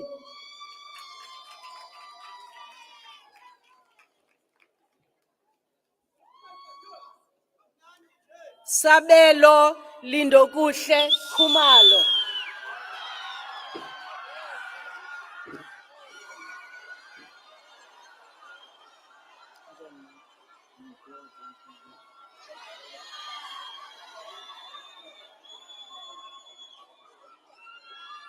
Thobani Mlondi Khuzwayo.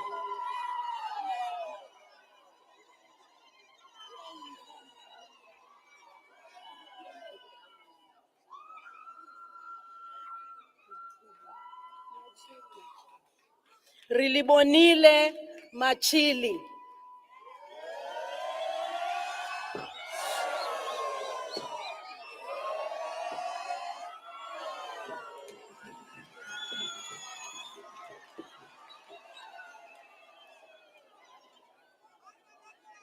Sindiswa Anele Magula.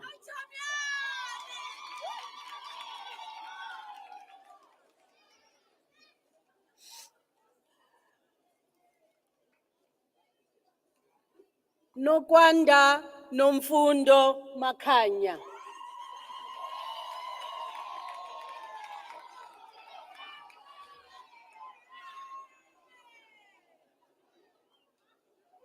Iviwe Queen Makolosa.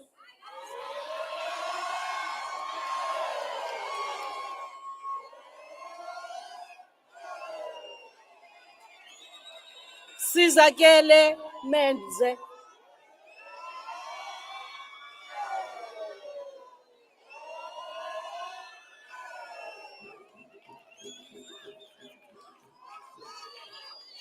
Nokwazi Tandaza Mkize.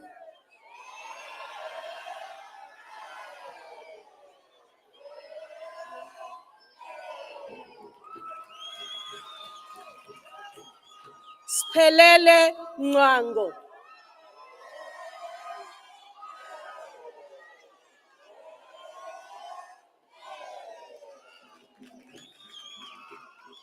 Ponzo Moitumelo.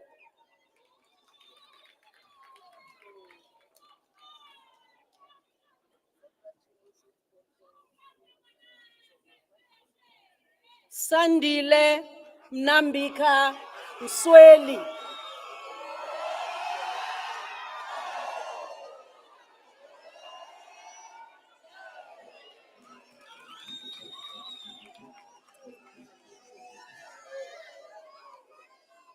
Olwethu Mthembu.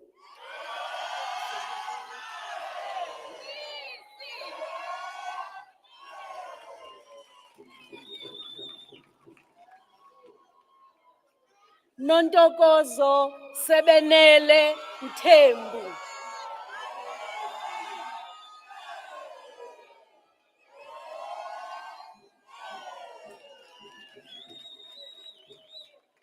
Tahira Koleka Mthembu.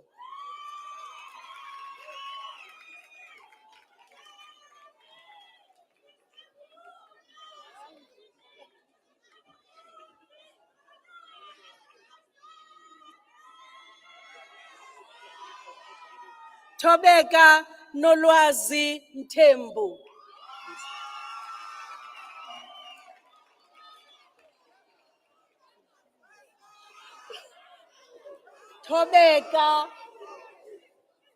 Thobeka Zoleka Mthembu.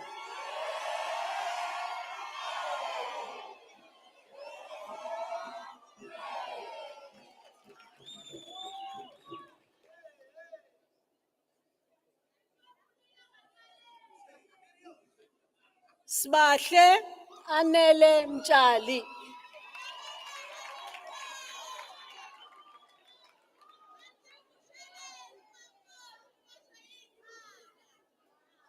Boniswa Ndimande.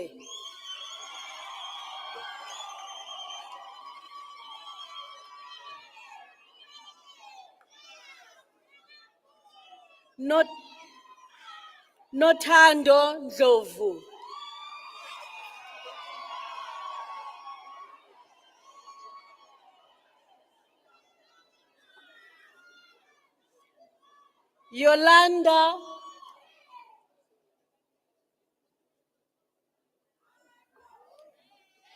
Yolanda Amahle Ndlovu.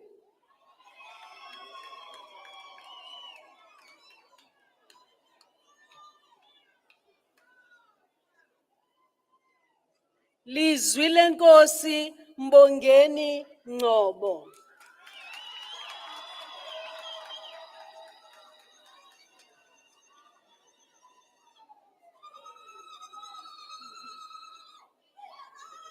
Asisipho Ncuku.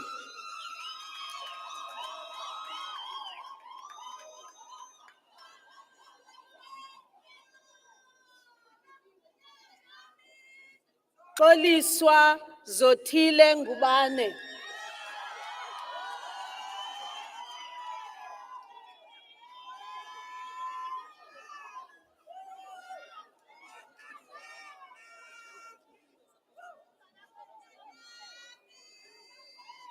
Fezeka Ngubelanga.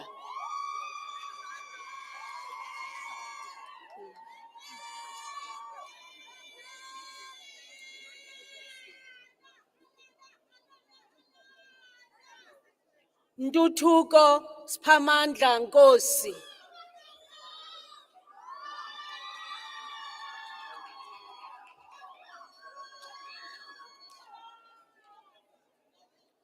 Nomcebo Fortunate Ntombela.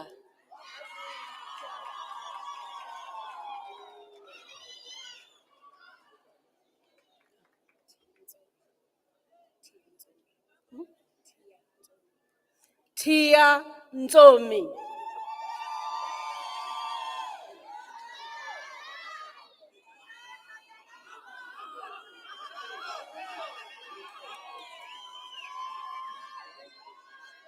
Bandile Nxumalo.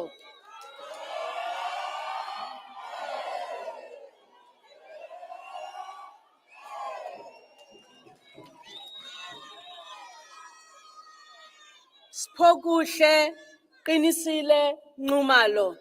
Fundile nje. Masile nje.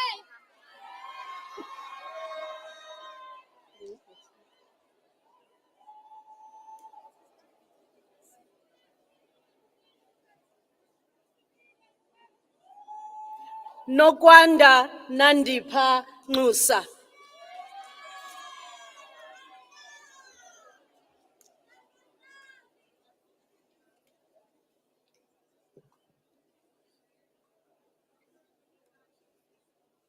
Amahle Sithandiwe Shamase.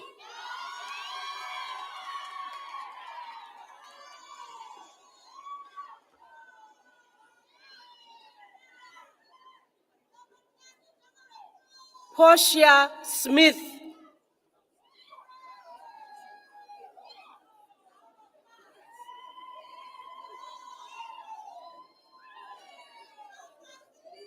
Thubelihle nokukhanya sosibo.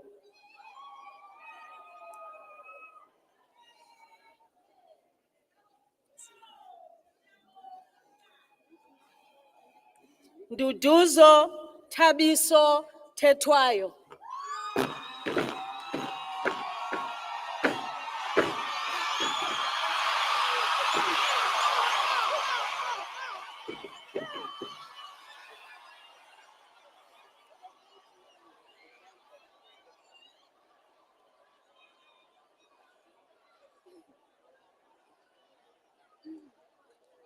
Olwethu Thungana.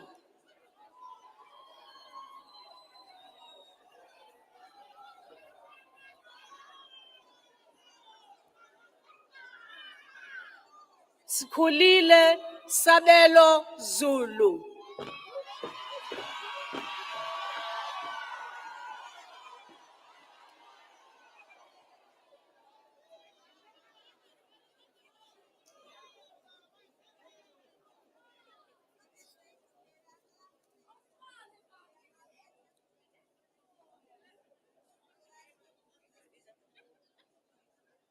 Sandile Biela.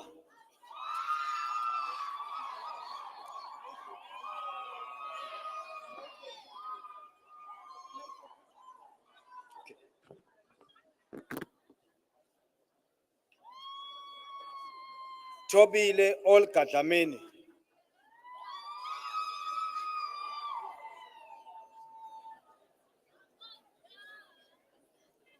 Snobile Mino Yovuyo Kaba.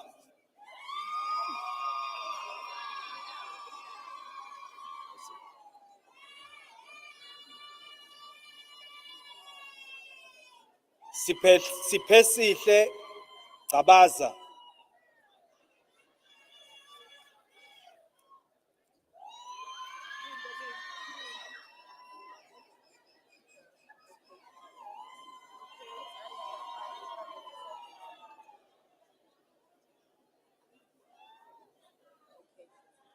Bongekile Gechwa.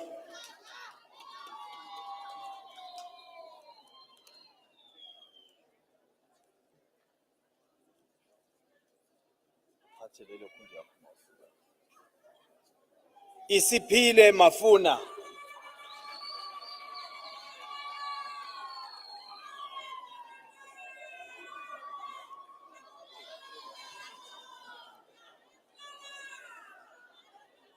Anele Thabile Mathe.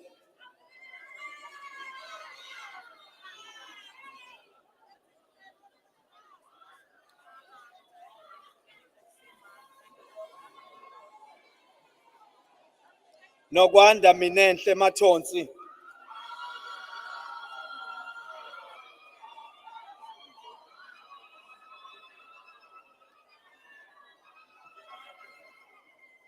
Fundiswa Zibuyile Mbatha.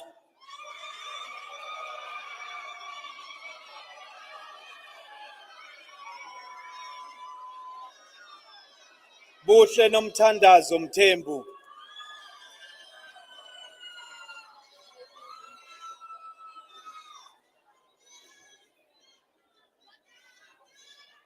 Gcina Mthembu.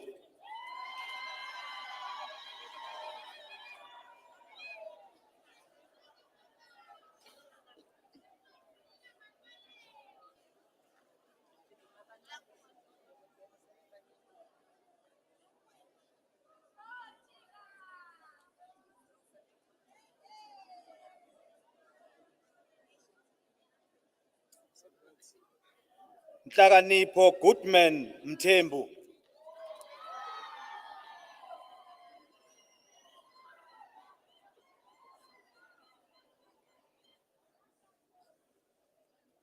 Asanda Andiswa Mtolo.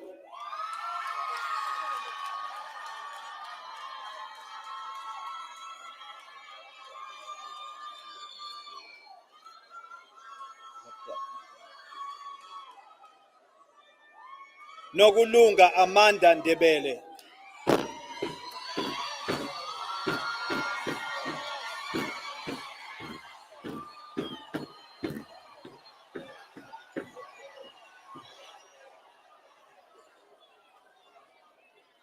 Sifundo Siyanda Ndlela.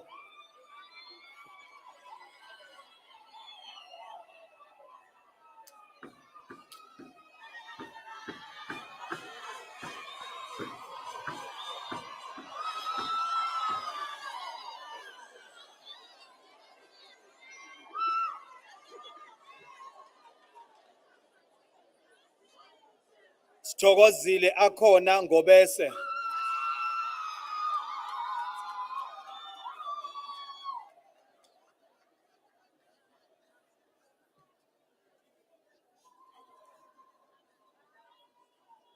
Siphelele Ngubane.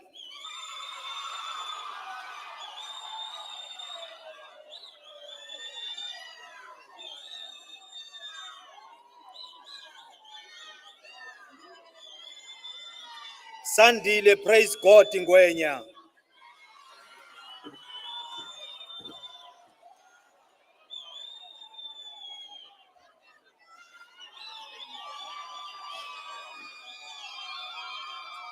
Spamanda Stanley Ntombela.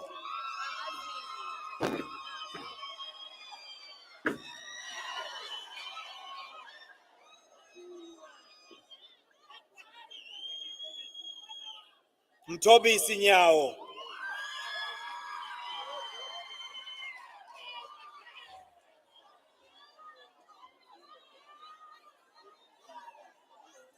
Muzwake Welcome Sibiya.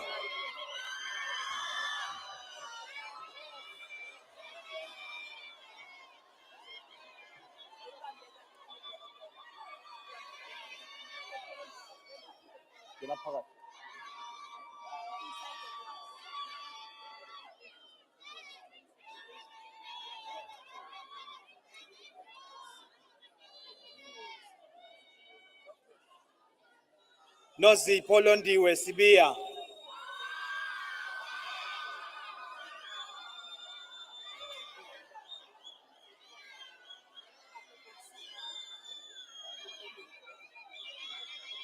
Nompumelelo Kwandile Sithole.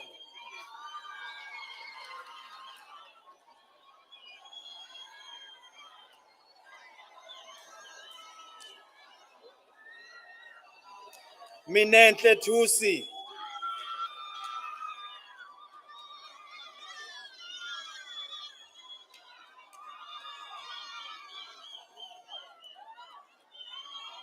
Bongimpilo Sihle Wanda.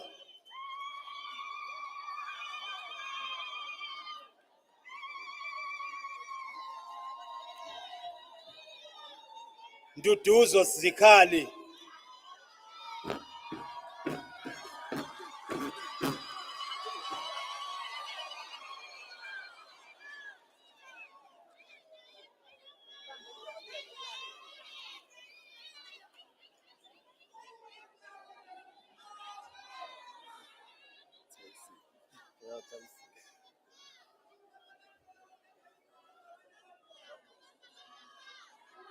Thabiso Tyson Zulu.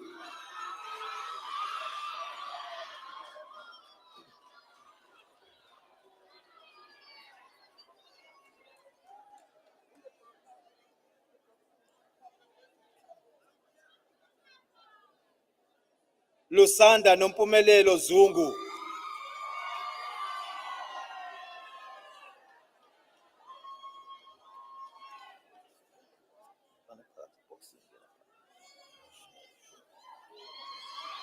Nonjabulo Ziyanda Zungu.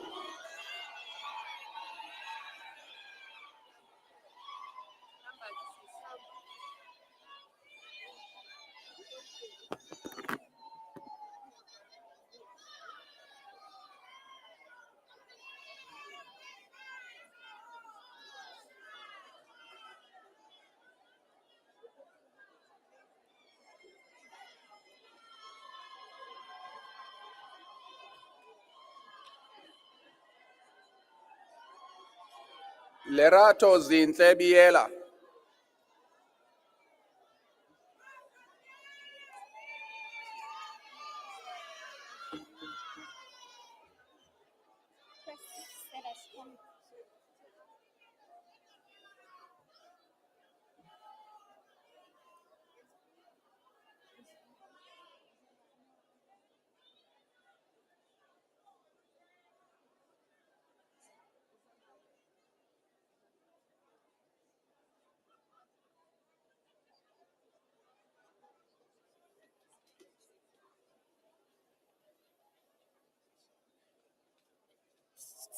Ungifaka pha.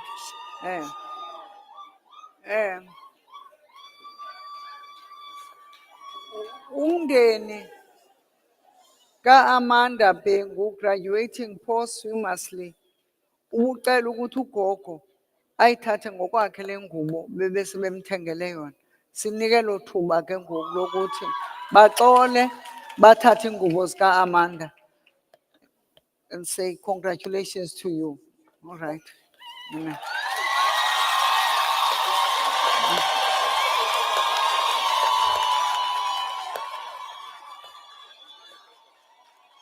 Ngicela siphakameni.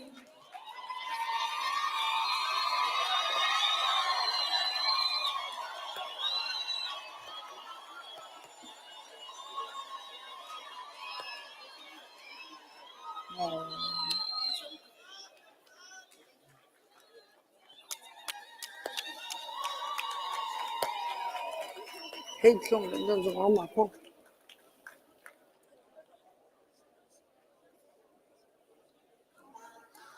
Lerato Zintlebiyela.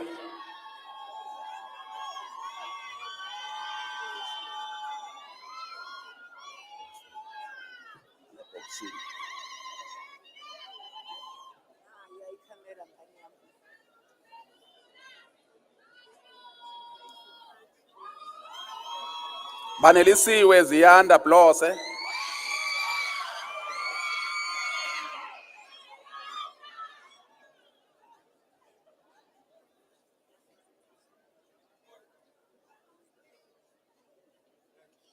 Andile Sikhumbuzo Buthelezi.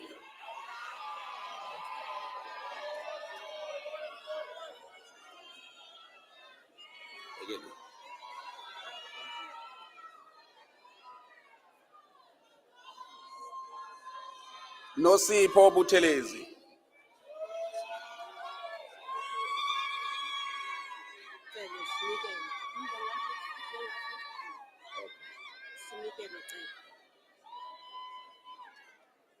Snikelo Cele.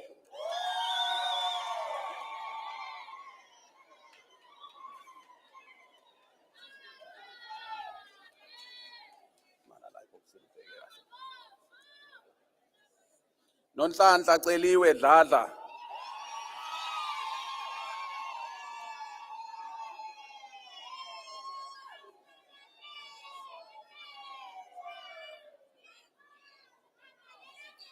Ntando Luyanda Dlamini.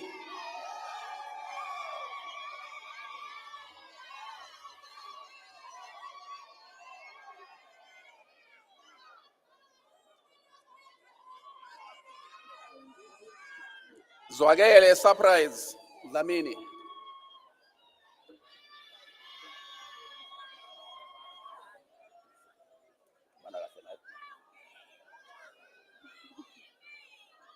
Spogazi Kiftenia Kitwa.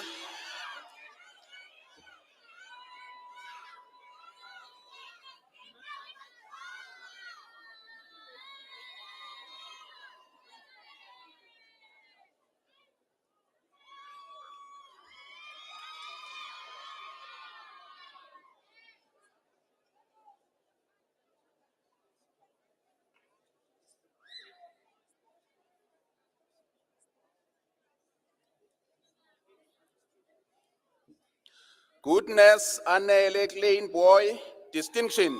Bebemele.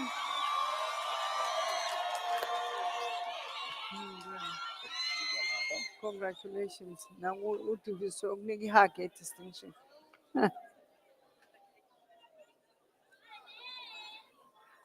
Tobile Palisa Makubane.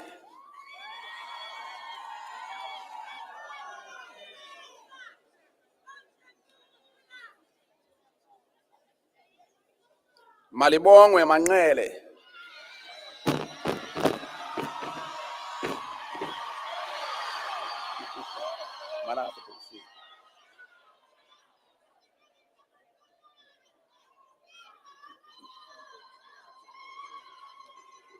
Mfundo Prosper Kumbulani Langelihle Manqele.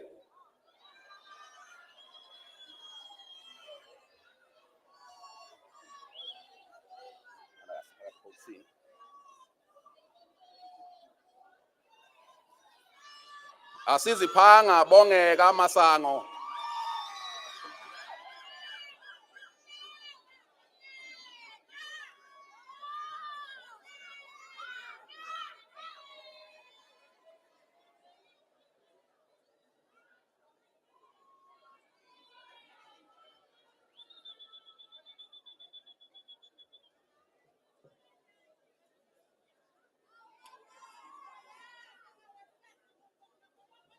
Nongcebo Mathonsi.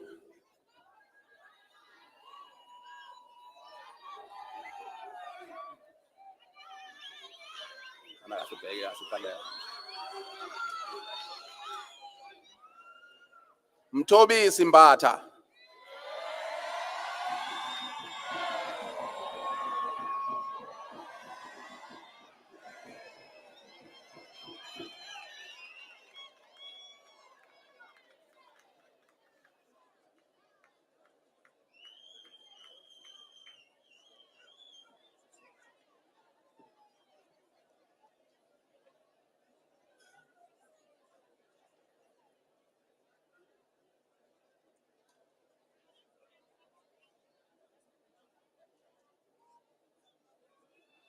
Thembelani Njabulo Mbatha.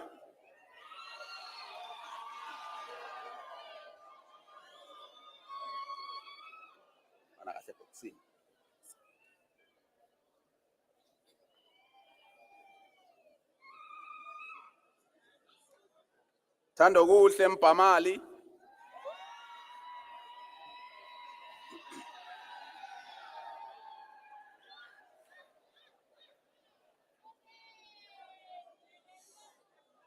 Sithuthukile Senzeni Mbele.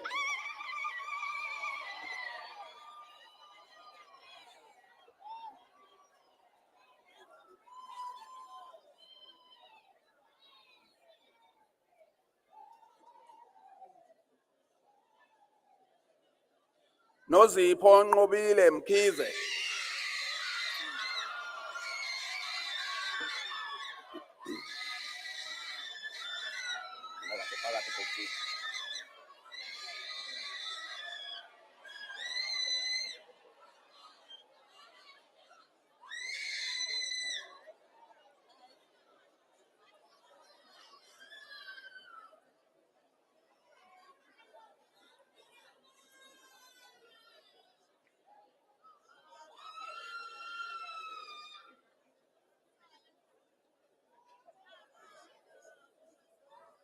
Smamiso Mthembu.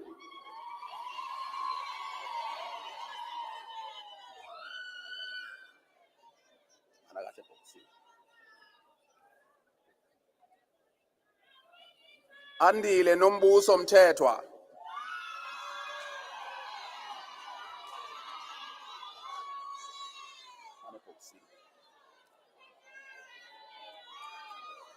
Bandile Mtolo.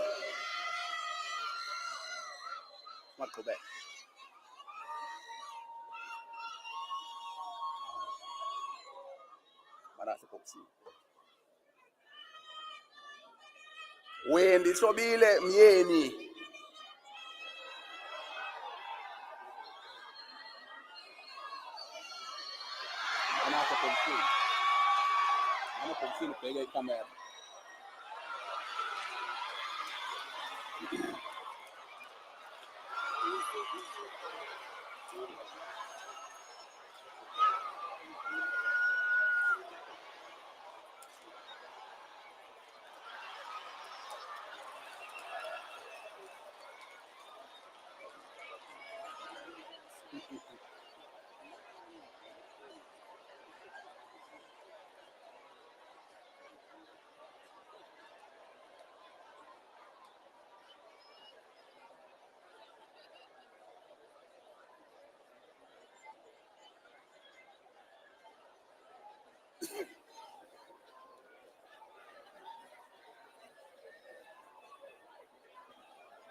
Nqubeko Myeza.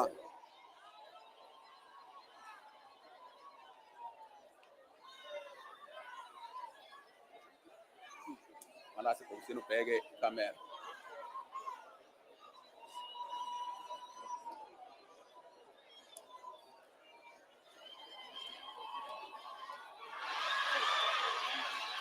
Mandisa Ngayana.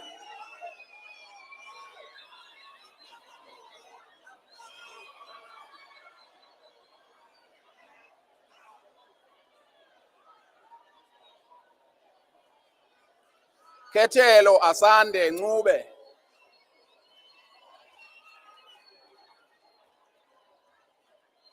Mana kahle boxini.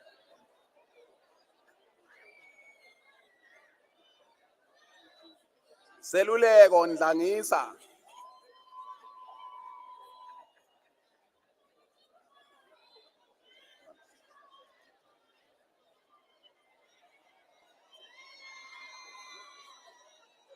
Snele Seluleko Ndwandwe.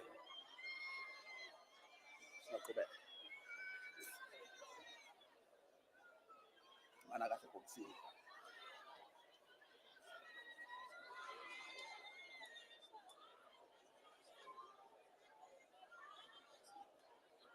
Ziyanda olwethu Ngcobo.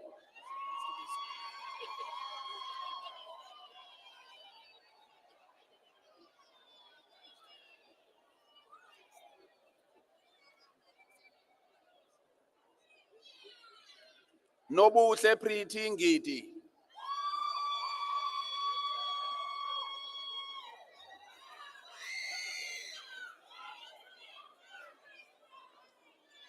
Thando kuhle Ngidi.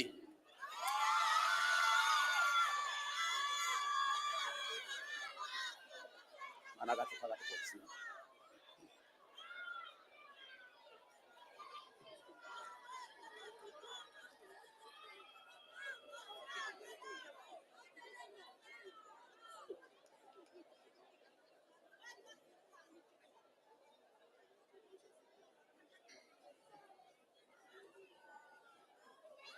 Senamile nokukhanya noxolo Ngwane.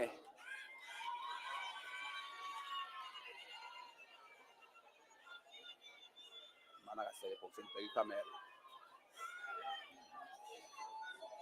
Ngenzeni Happiness Nxumalo.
Thando kuhle Sindekile.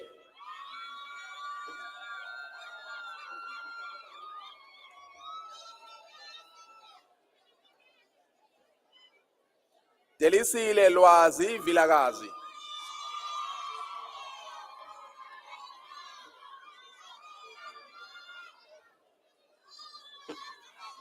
Mana kahle boxini.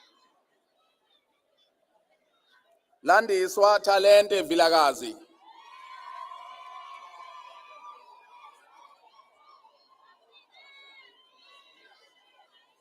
Kamera.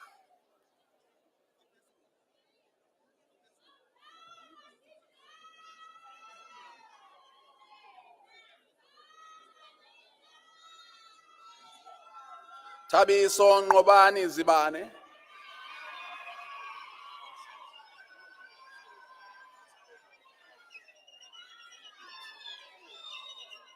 Bheka ikamera. Londeka Zibani.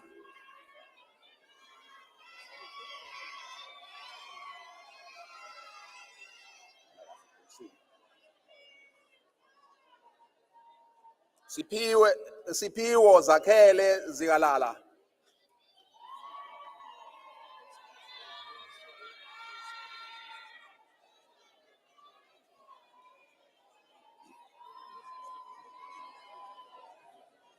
Nomfanelo Sinethezeko Zondo.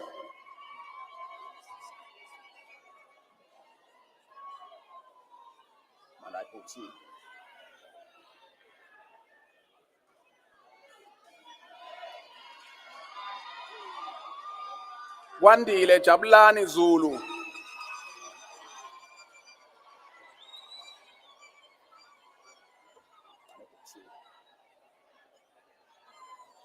Lisa Lwandile Zulu.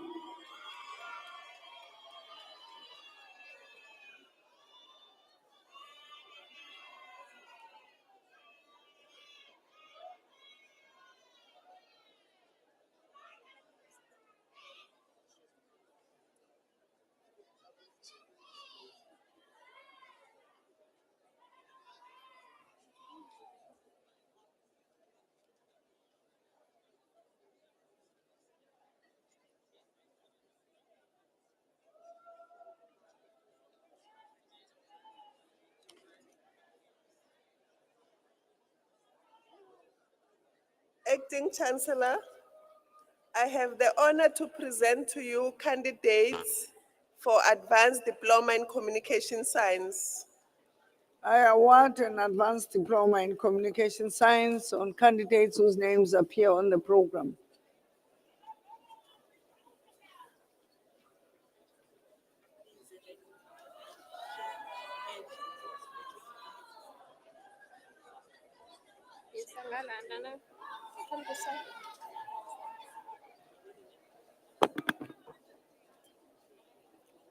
Notsikelelo Dlamini.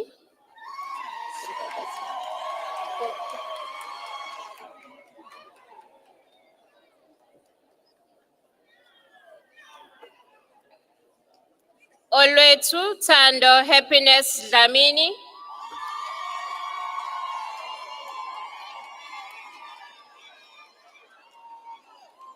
Sinenhlanhla Dlamini.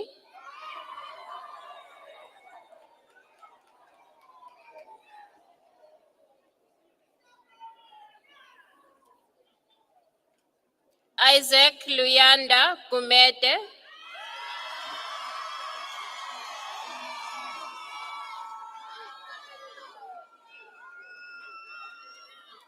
Ntwenhle Primrose Nonhlanhla Hadebe.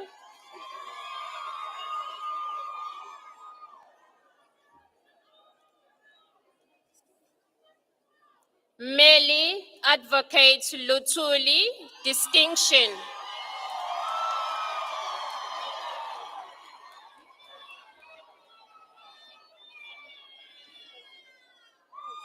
Kollega Magubane Distinction.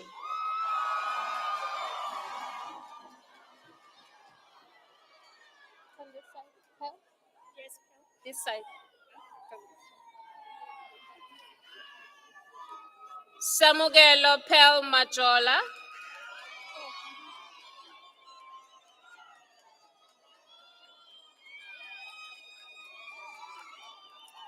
Ntando Yenkosi Primrose Magwande Manyoni Distinction.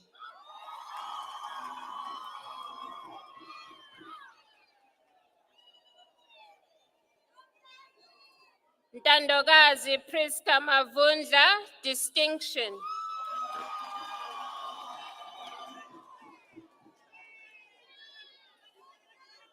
Londiwe Mazibugo Distinction.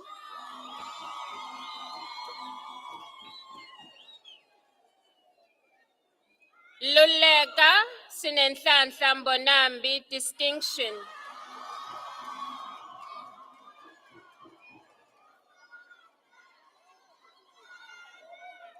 Nomthandazo Zandile Mkhize.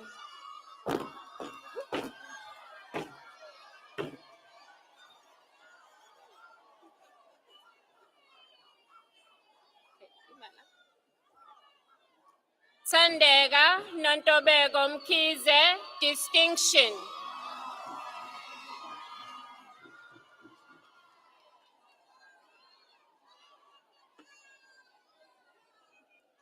Nobuqotho banele ndlela distinction.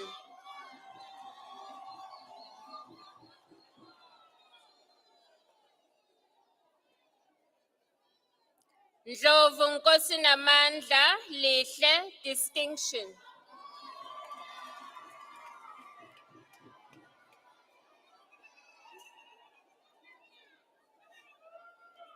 Kwanele Mukelisiwe nene distinction.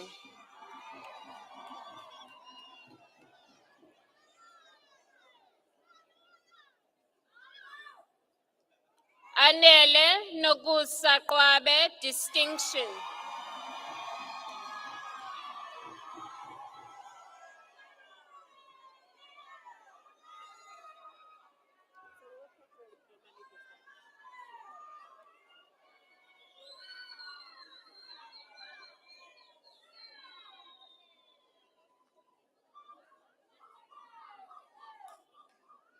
Acting Chancellor, I have the honor to present to you candidates for Diploma in Media Studies.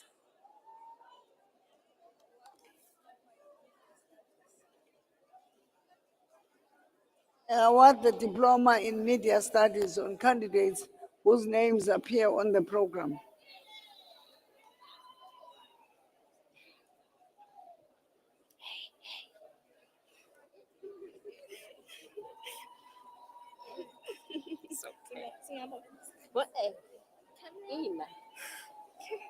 Akhona Dlamini.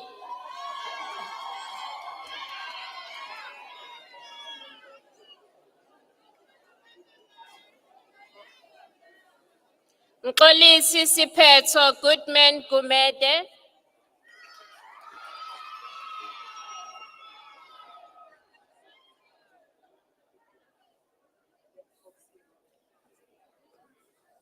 Zesuliwe Philile Gumede.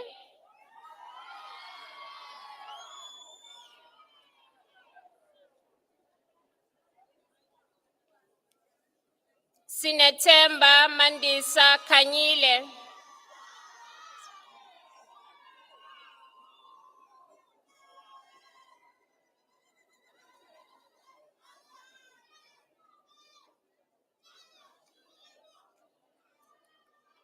Sando Lwenkosi Khumalo distinction.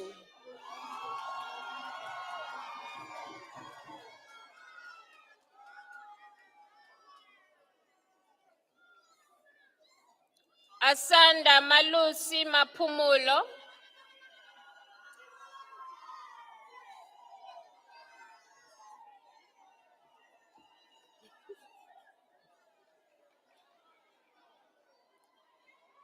Silondiwe Fanele Sibonge Rosebud Mbogazi.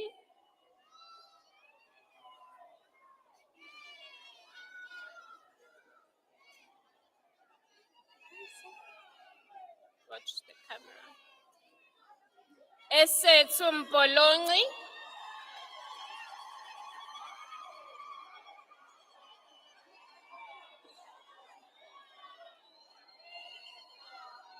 Masonele Mhlekwa.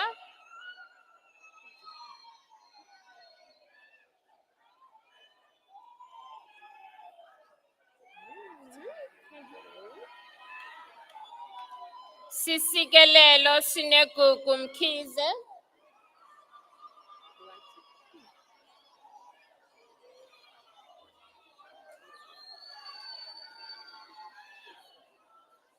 Nosipho Msomi.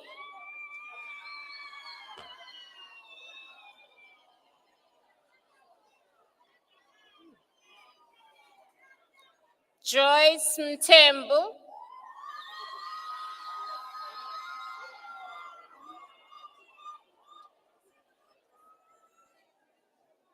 Ketsukuthula Sibongile Ndlovu.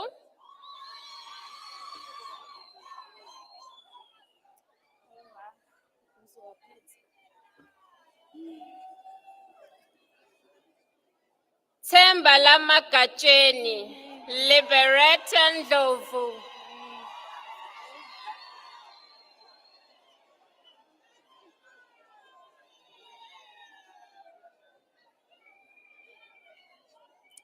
Wandile Ndwandwe.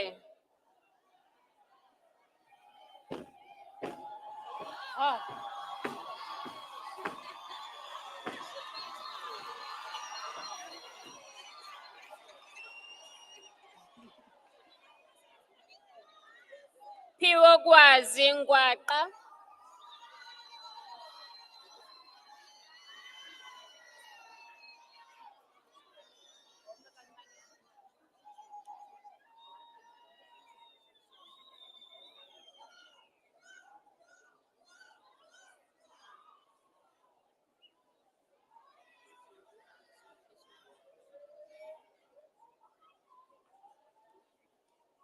Neliswa Pretty Nkosi.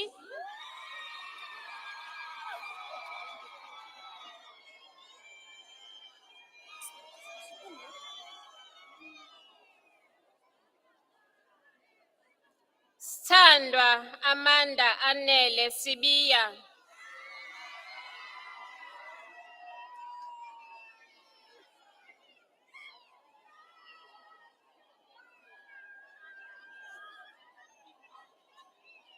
Siyamthanda Sinethemba Sithole.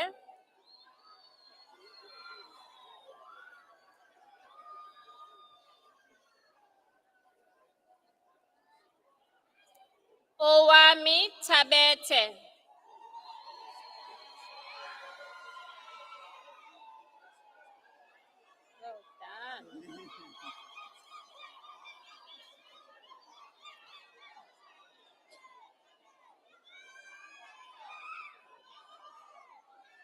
Mthetheleli Malusi Zamisa.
Hapana buleti, isapeta manje.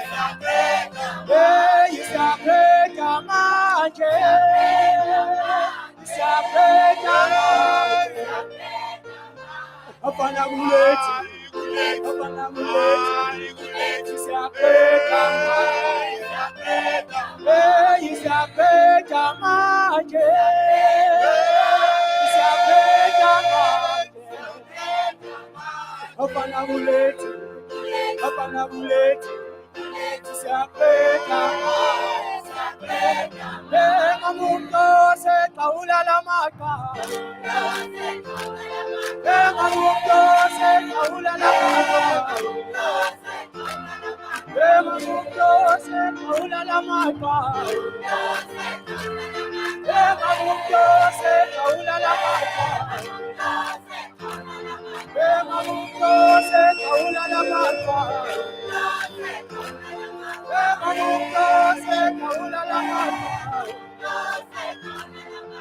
Mamundo se kaula la mata. Mamundo se kaula la mata. Mamundo se kaula la mata. Mamundo se kaula la mata. Mamundo se kaula la mata. Mamundo se kaula la mata. Mamundo se kaula la mata. Mamundo se kaula la mata. Mamundo se kaula la mata. Mamundo se kaula la mata. Pele pele, pele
Abahlale phansi babambe umthetho. Asihlale phansi sibambe umthetho.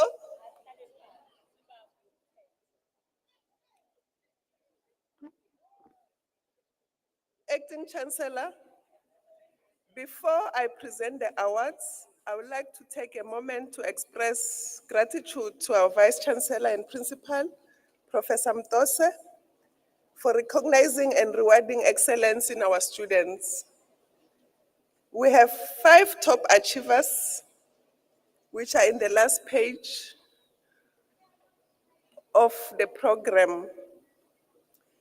Every year, our Vice Chancellor, when we have graduations, she supports all the 4 faculties. And these are students from level 1 in each and every module. They received not less than a distinction in their mark.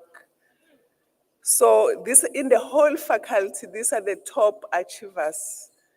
And I heard they receive special laptops with high tech and everything that comes with it from our Vice Chancellor. Yesterday, there were 2 recipients and 1 this morning, and in this session we have 2 from Bachelor of Arts in Intercultural Communication with 78%. That's Annelle Boy Goodness. Annelle Boy.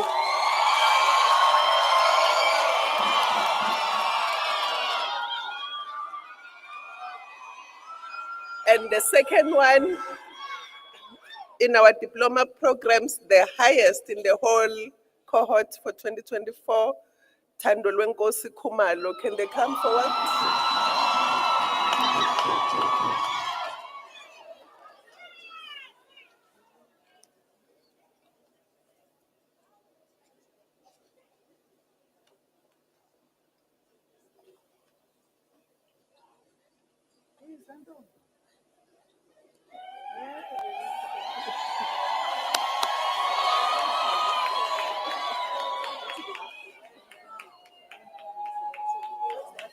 Yes.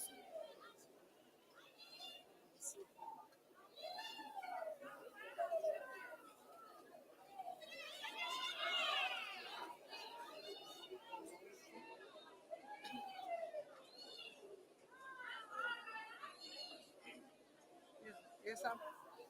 It's a surprise.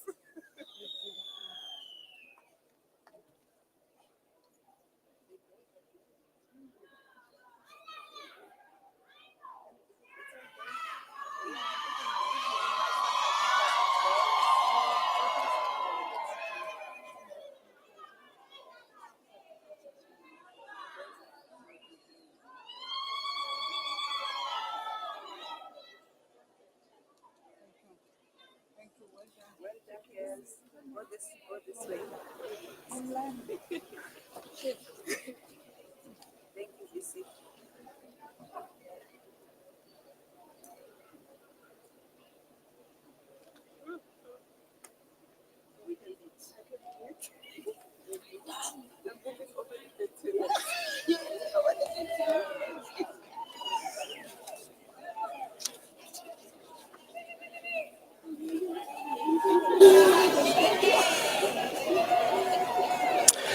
Acting Chancellor and Vice Chancellor, Professor Mtose, the Deputy Vice Chancellor, Professor Nomlomo, the Deputy Vice-Chancellor, Professor Kunene, the Deputy Vice-Chancellor, Professor Brown, the Executive Management in its entirety, the Chairperson of Council, Professor Mabunda, in absentia, and the Council in its entirety.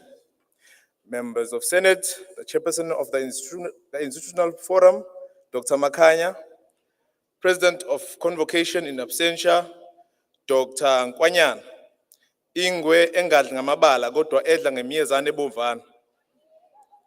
The President and the SG of the SRC, the President, Mr. Talente Zungu, Bafana bakithi, and here today, Excellent Nxumalo, the TG. Ukhosi besizwe sakamkhwanazi, kwaliyenkosi, siyakhahlela.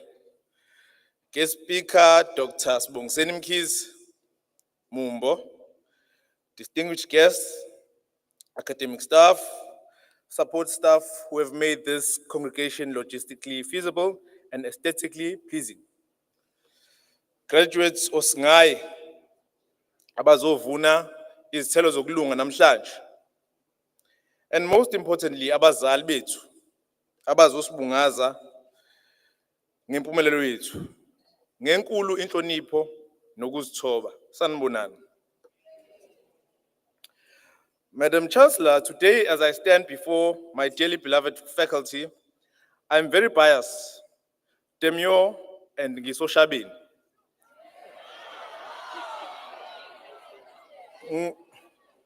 NgesiXhosa kuthiwa nditya impolo ngecephe, ndiphole enhloko. I'd like to therefore greet them and say, wake up, Mr. West, Mr. West, Mr. Fresh, Mr. by himself is so impressed. I guess this is my dissertation. This issue is basic. Homie, welcome to graduation. Good morning.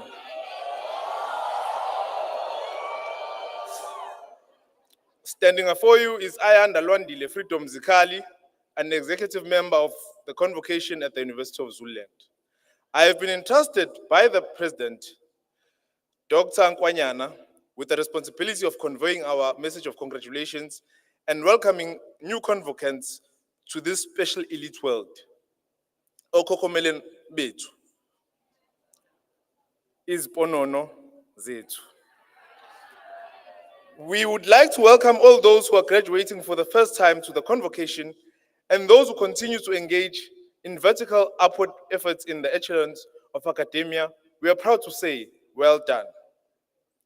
UniZulu, the node for African thought, continues to produce organic intellectuals who will join revolutionary intelligentsia to dilute and ultimately replace liberal epistemic posture that seeks to keep universities as non-cohesive pocket knives of capitalist interests. It is therefore important to note that colonial apartheid apologists and chauvinists will not surrender the means of knowledge production on a silver platter. Convocation is a special grouping within the university. It comprises of various generations or cohorts of university graduates, alumni, who obtain their qualifications in accordance with the university policy and procedures.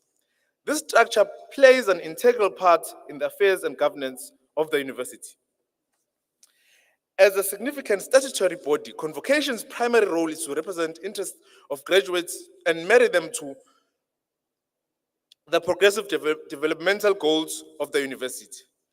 Like an umbilical cord, tying a baby to its mother and feeding it, you will forever be associated with this university. Like an octopus elongating its tentacles, the university uses us as ambassadors across the world.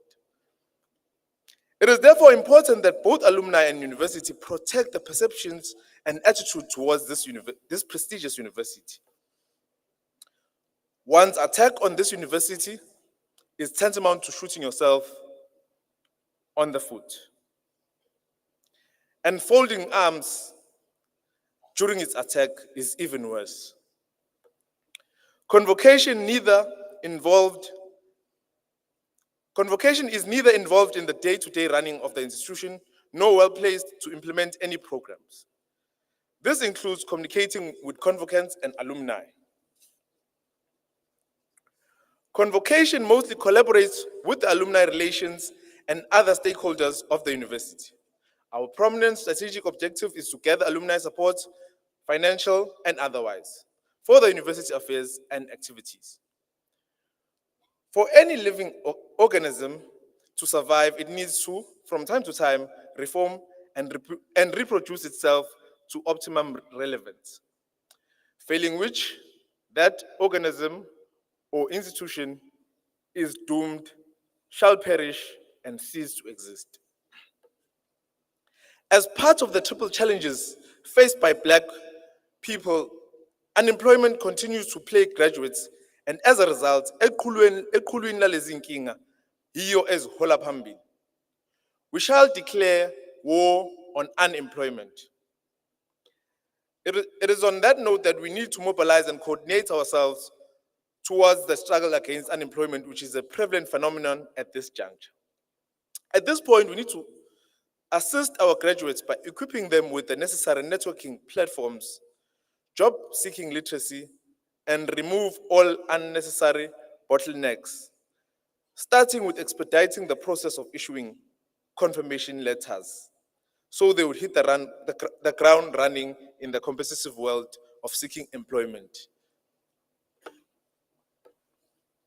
As Frantz Fanon submits, each generation must, out of relative obscurity, discover its mission, fulfill it, or betray it. We must also commend CMD for being at the forefront of giving opportunities and employment by absorbing UniZulu graduates, which makes their offices a place of familiar faces.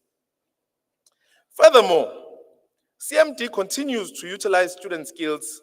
A classic example are the influential persons given the opportunity to participate here, thus growing the experience and social media following, which is an income-generating asset in the age of monetization of social media.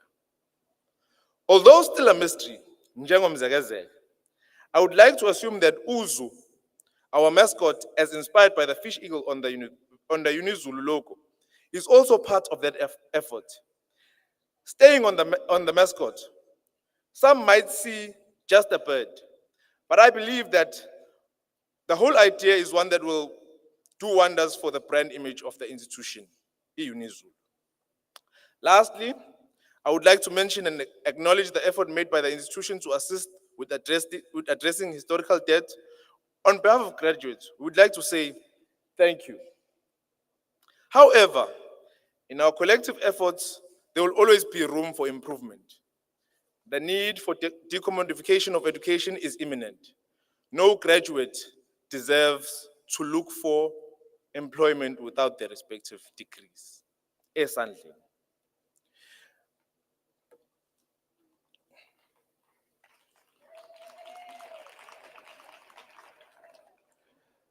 Madam Acting Chancellor, may this congregation allow me to close with a popular prayer.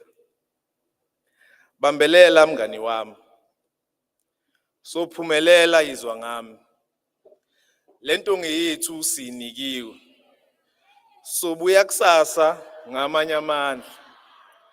Oh Nkosi, izwa imithanda.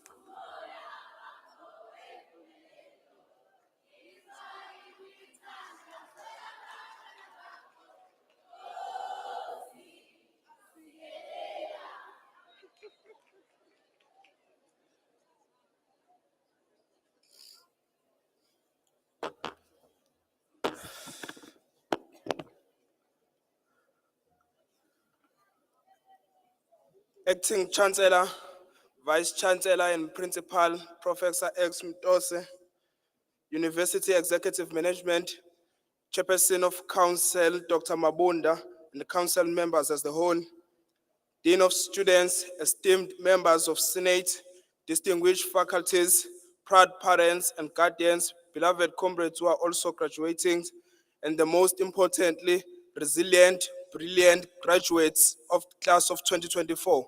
receive my warm greetings and receive this decolonial graduation manifesto for the unfinished revolution. Igama lami nguLusanda wakwaNdlovu. I've been entrusted by the Student Representative Council. I've been entrusted by the Student Representative Council to deliver this congratulatory message to our graduates. Today, as we gather here in these hills that have shaped us, I'm reminded of a Zulu proverb, ethi indlela ibuzwa kwabaphambili. The way forward is learned from those who have walked before us. We stand on the shoulders of giants, the ancestors of this land, the freedom fighters who have envisioned education as liberation, and the generations of UniZulu graduates who have carried our banner into the world. But today we become those shoulders for others to stand upon. When I first arrived here at the University of Zululand as a young, uncertain young man from the rural areas,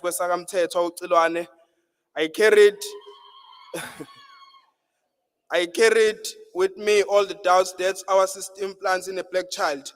I'd read about these hills in textbooks. Surely, mhlampe bayayazi ingqungqulu eshaya amaphiko phezu komhlathuzi. But I never imagined I will be one day called this place home. The first walk up to campus, the weight of my family's hopes heavy on my back, the fear of failure whispering in my ears. These memories are attached in my spirit, and yet we still stand transformed. The transformation we have undergone these past years is nothing short of revolution. Frantz Fanon taught us that to educate is to prepare for the revolution. And Ingqungqulo has done that exactly. We come here as students, but we live here as thinkers, as analysts, as problem solvers. We arrived with textbooks, knowledge, but we depart with tools to dismantle the oppressive systems. We entered these gates as individuals, but we emerge as a collective force for change. Our journey has been nothing linear. Who amongst us hasn't faced moments of despair? The night when NSFAS ungangenile, then the landlord was knocking, when the academic pressure felt unbearable. These days when we questioned whether we belong in these lecture halls, whether people from townships and rural villages could truly excel in higher education. But look at us now, we are living proof that excellence has no postal code. Even if usuka le enkandla eMsinga, nanoma ikuphi le rural areas, you are a proof that excellence does not have postal code. The statistics about graduate unemployment in South Africa are terrifying, we all know that. The reality of gender-based violence is horrifying, we've lived this. The persistence of economic inequality is enraging, we've felt this, but the statistics are not our identity. The same system that tells us 60% of graduates will be unemployed want us to believe that it is inevitable. The same structures that produce GBVF want us to accept as it is normal. Today we reject that narrative completely. As UniZulu graduates, we are uniquely positioned to change these realities. Our university has taught us to see with both eyes and one eye on global knowledge, and the other firmly rooted in African realities. We understand township economies because we've lived them. We grasp rural development challenges because our families face them daily. This isn't just education, but embodied knowledge that no privileged institution can replicate. To our fellow graduates in science, the world needs your innovation to solve African problems with African solutions. To our comrades in humanities, we need your critical thinking to decolonize the knowledge systems. To those entering education, you hold the power to shape generations who will never doubt their brilliance. To our future entrepreneurs, build enterprises that will prioritize profit, that will prioritize people over profits. Wherever we go, we carry the responsibility to be different, to be better. As we prepare to leave these halls, I want us to remember three things. Firstly, that our degrees are not endpoints, but entry points into movements, into struggles, into the work of building our nation.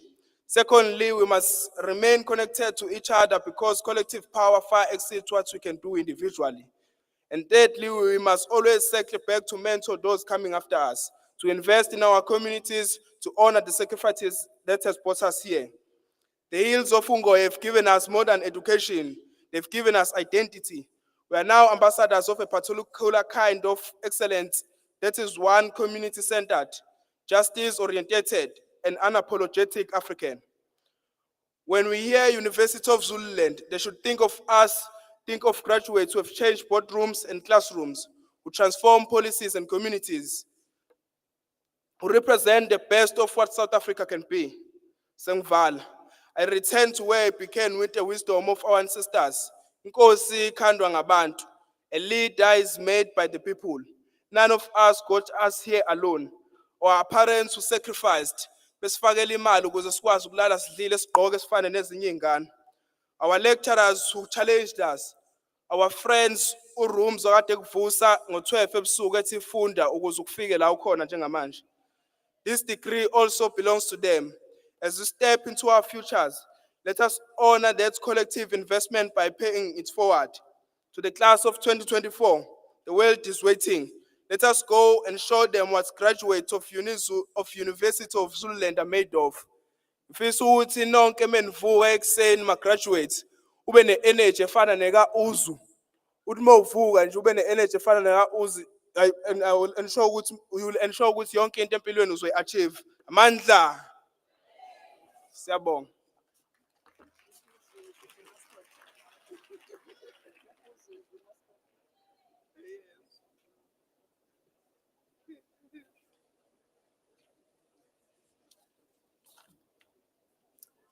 The acting Chancellor, Vice Chancellor and Principal, Professor Mtose, Chair of Council, Professor Mabunda, and the Executive, and all the members of the Council, the Deputy Chair of Council, Dr. Kaniki in their absence here, all protocols.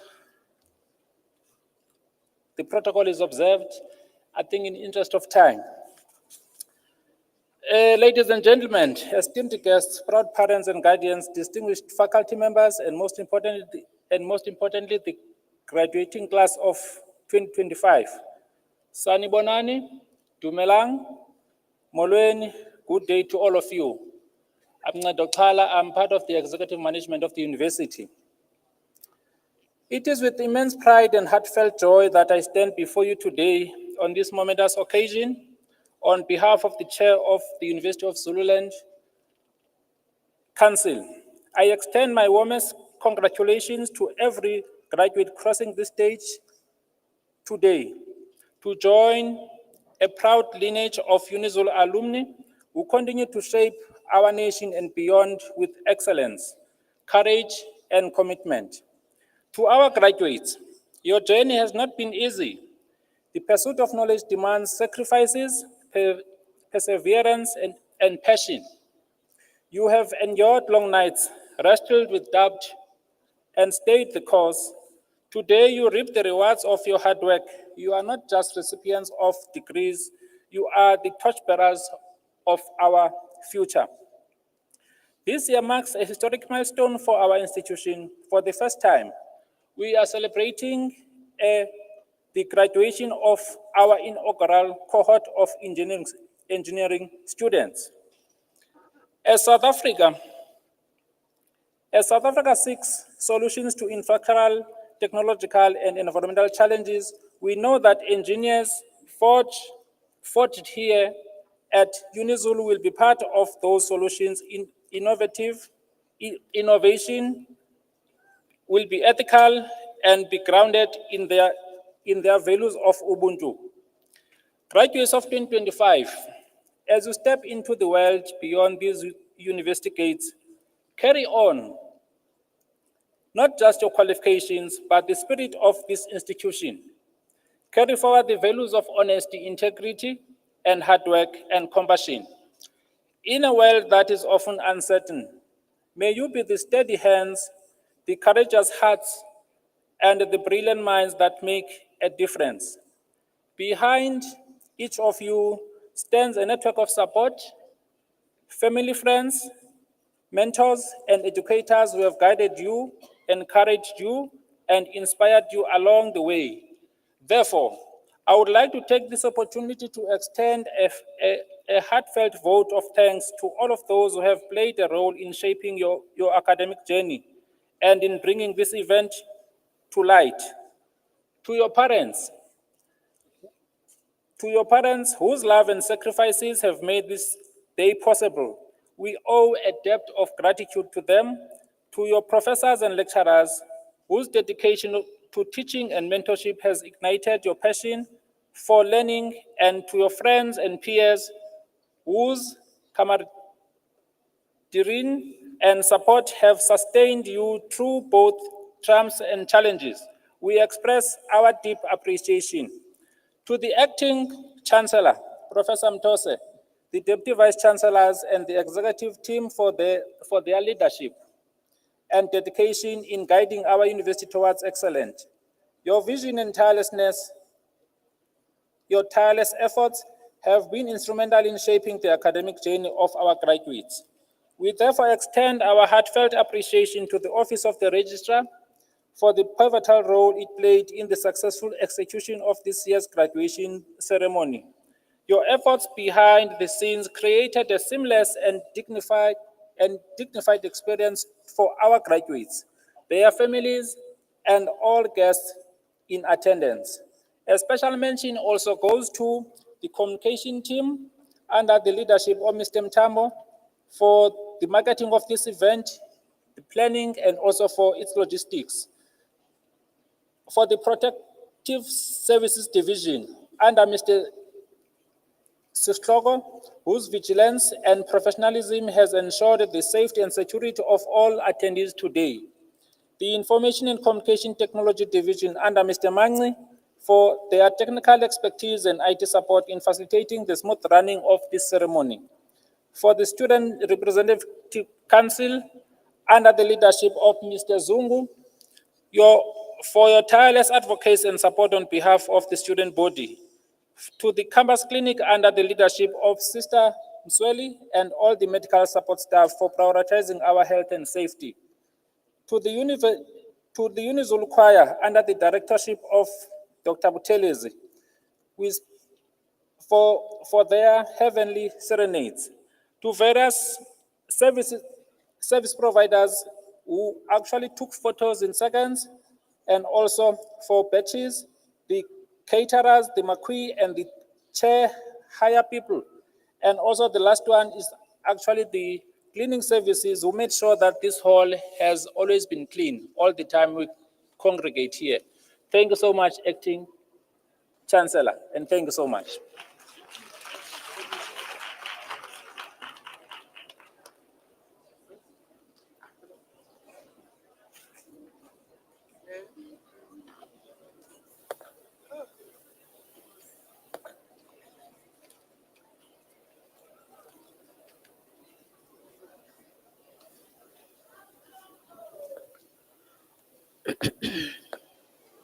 Honored guests, I hereby declare this graduation ceremony officially closed.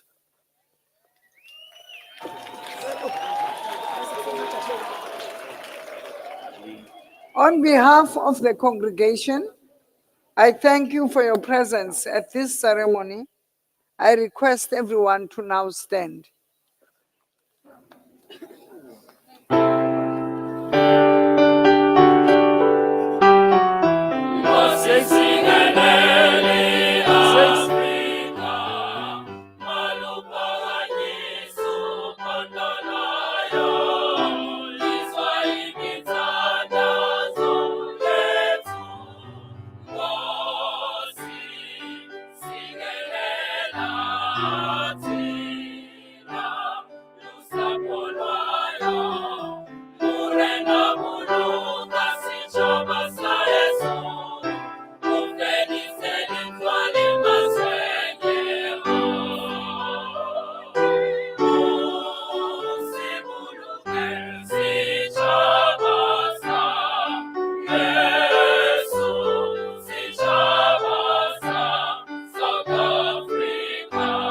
South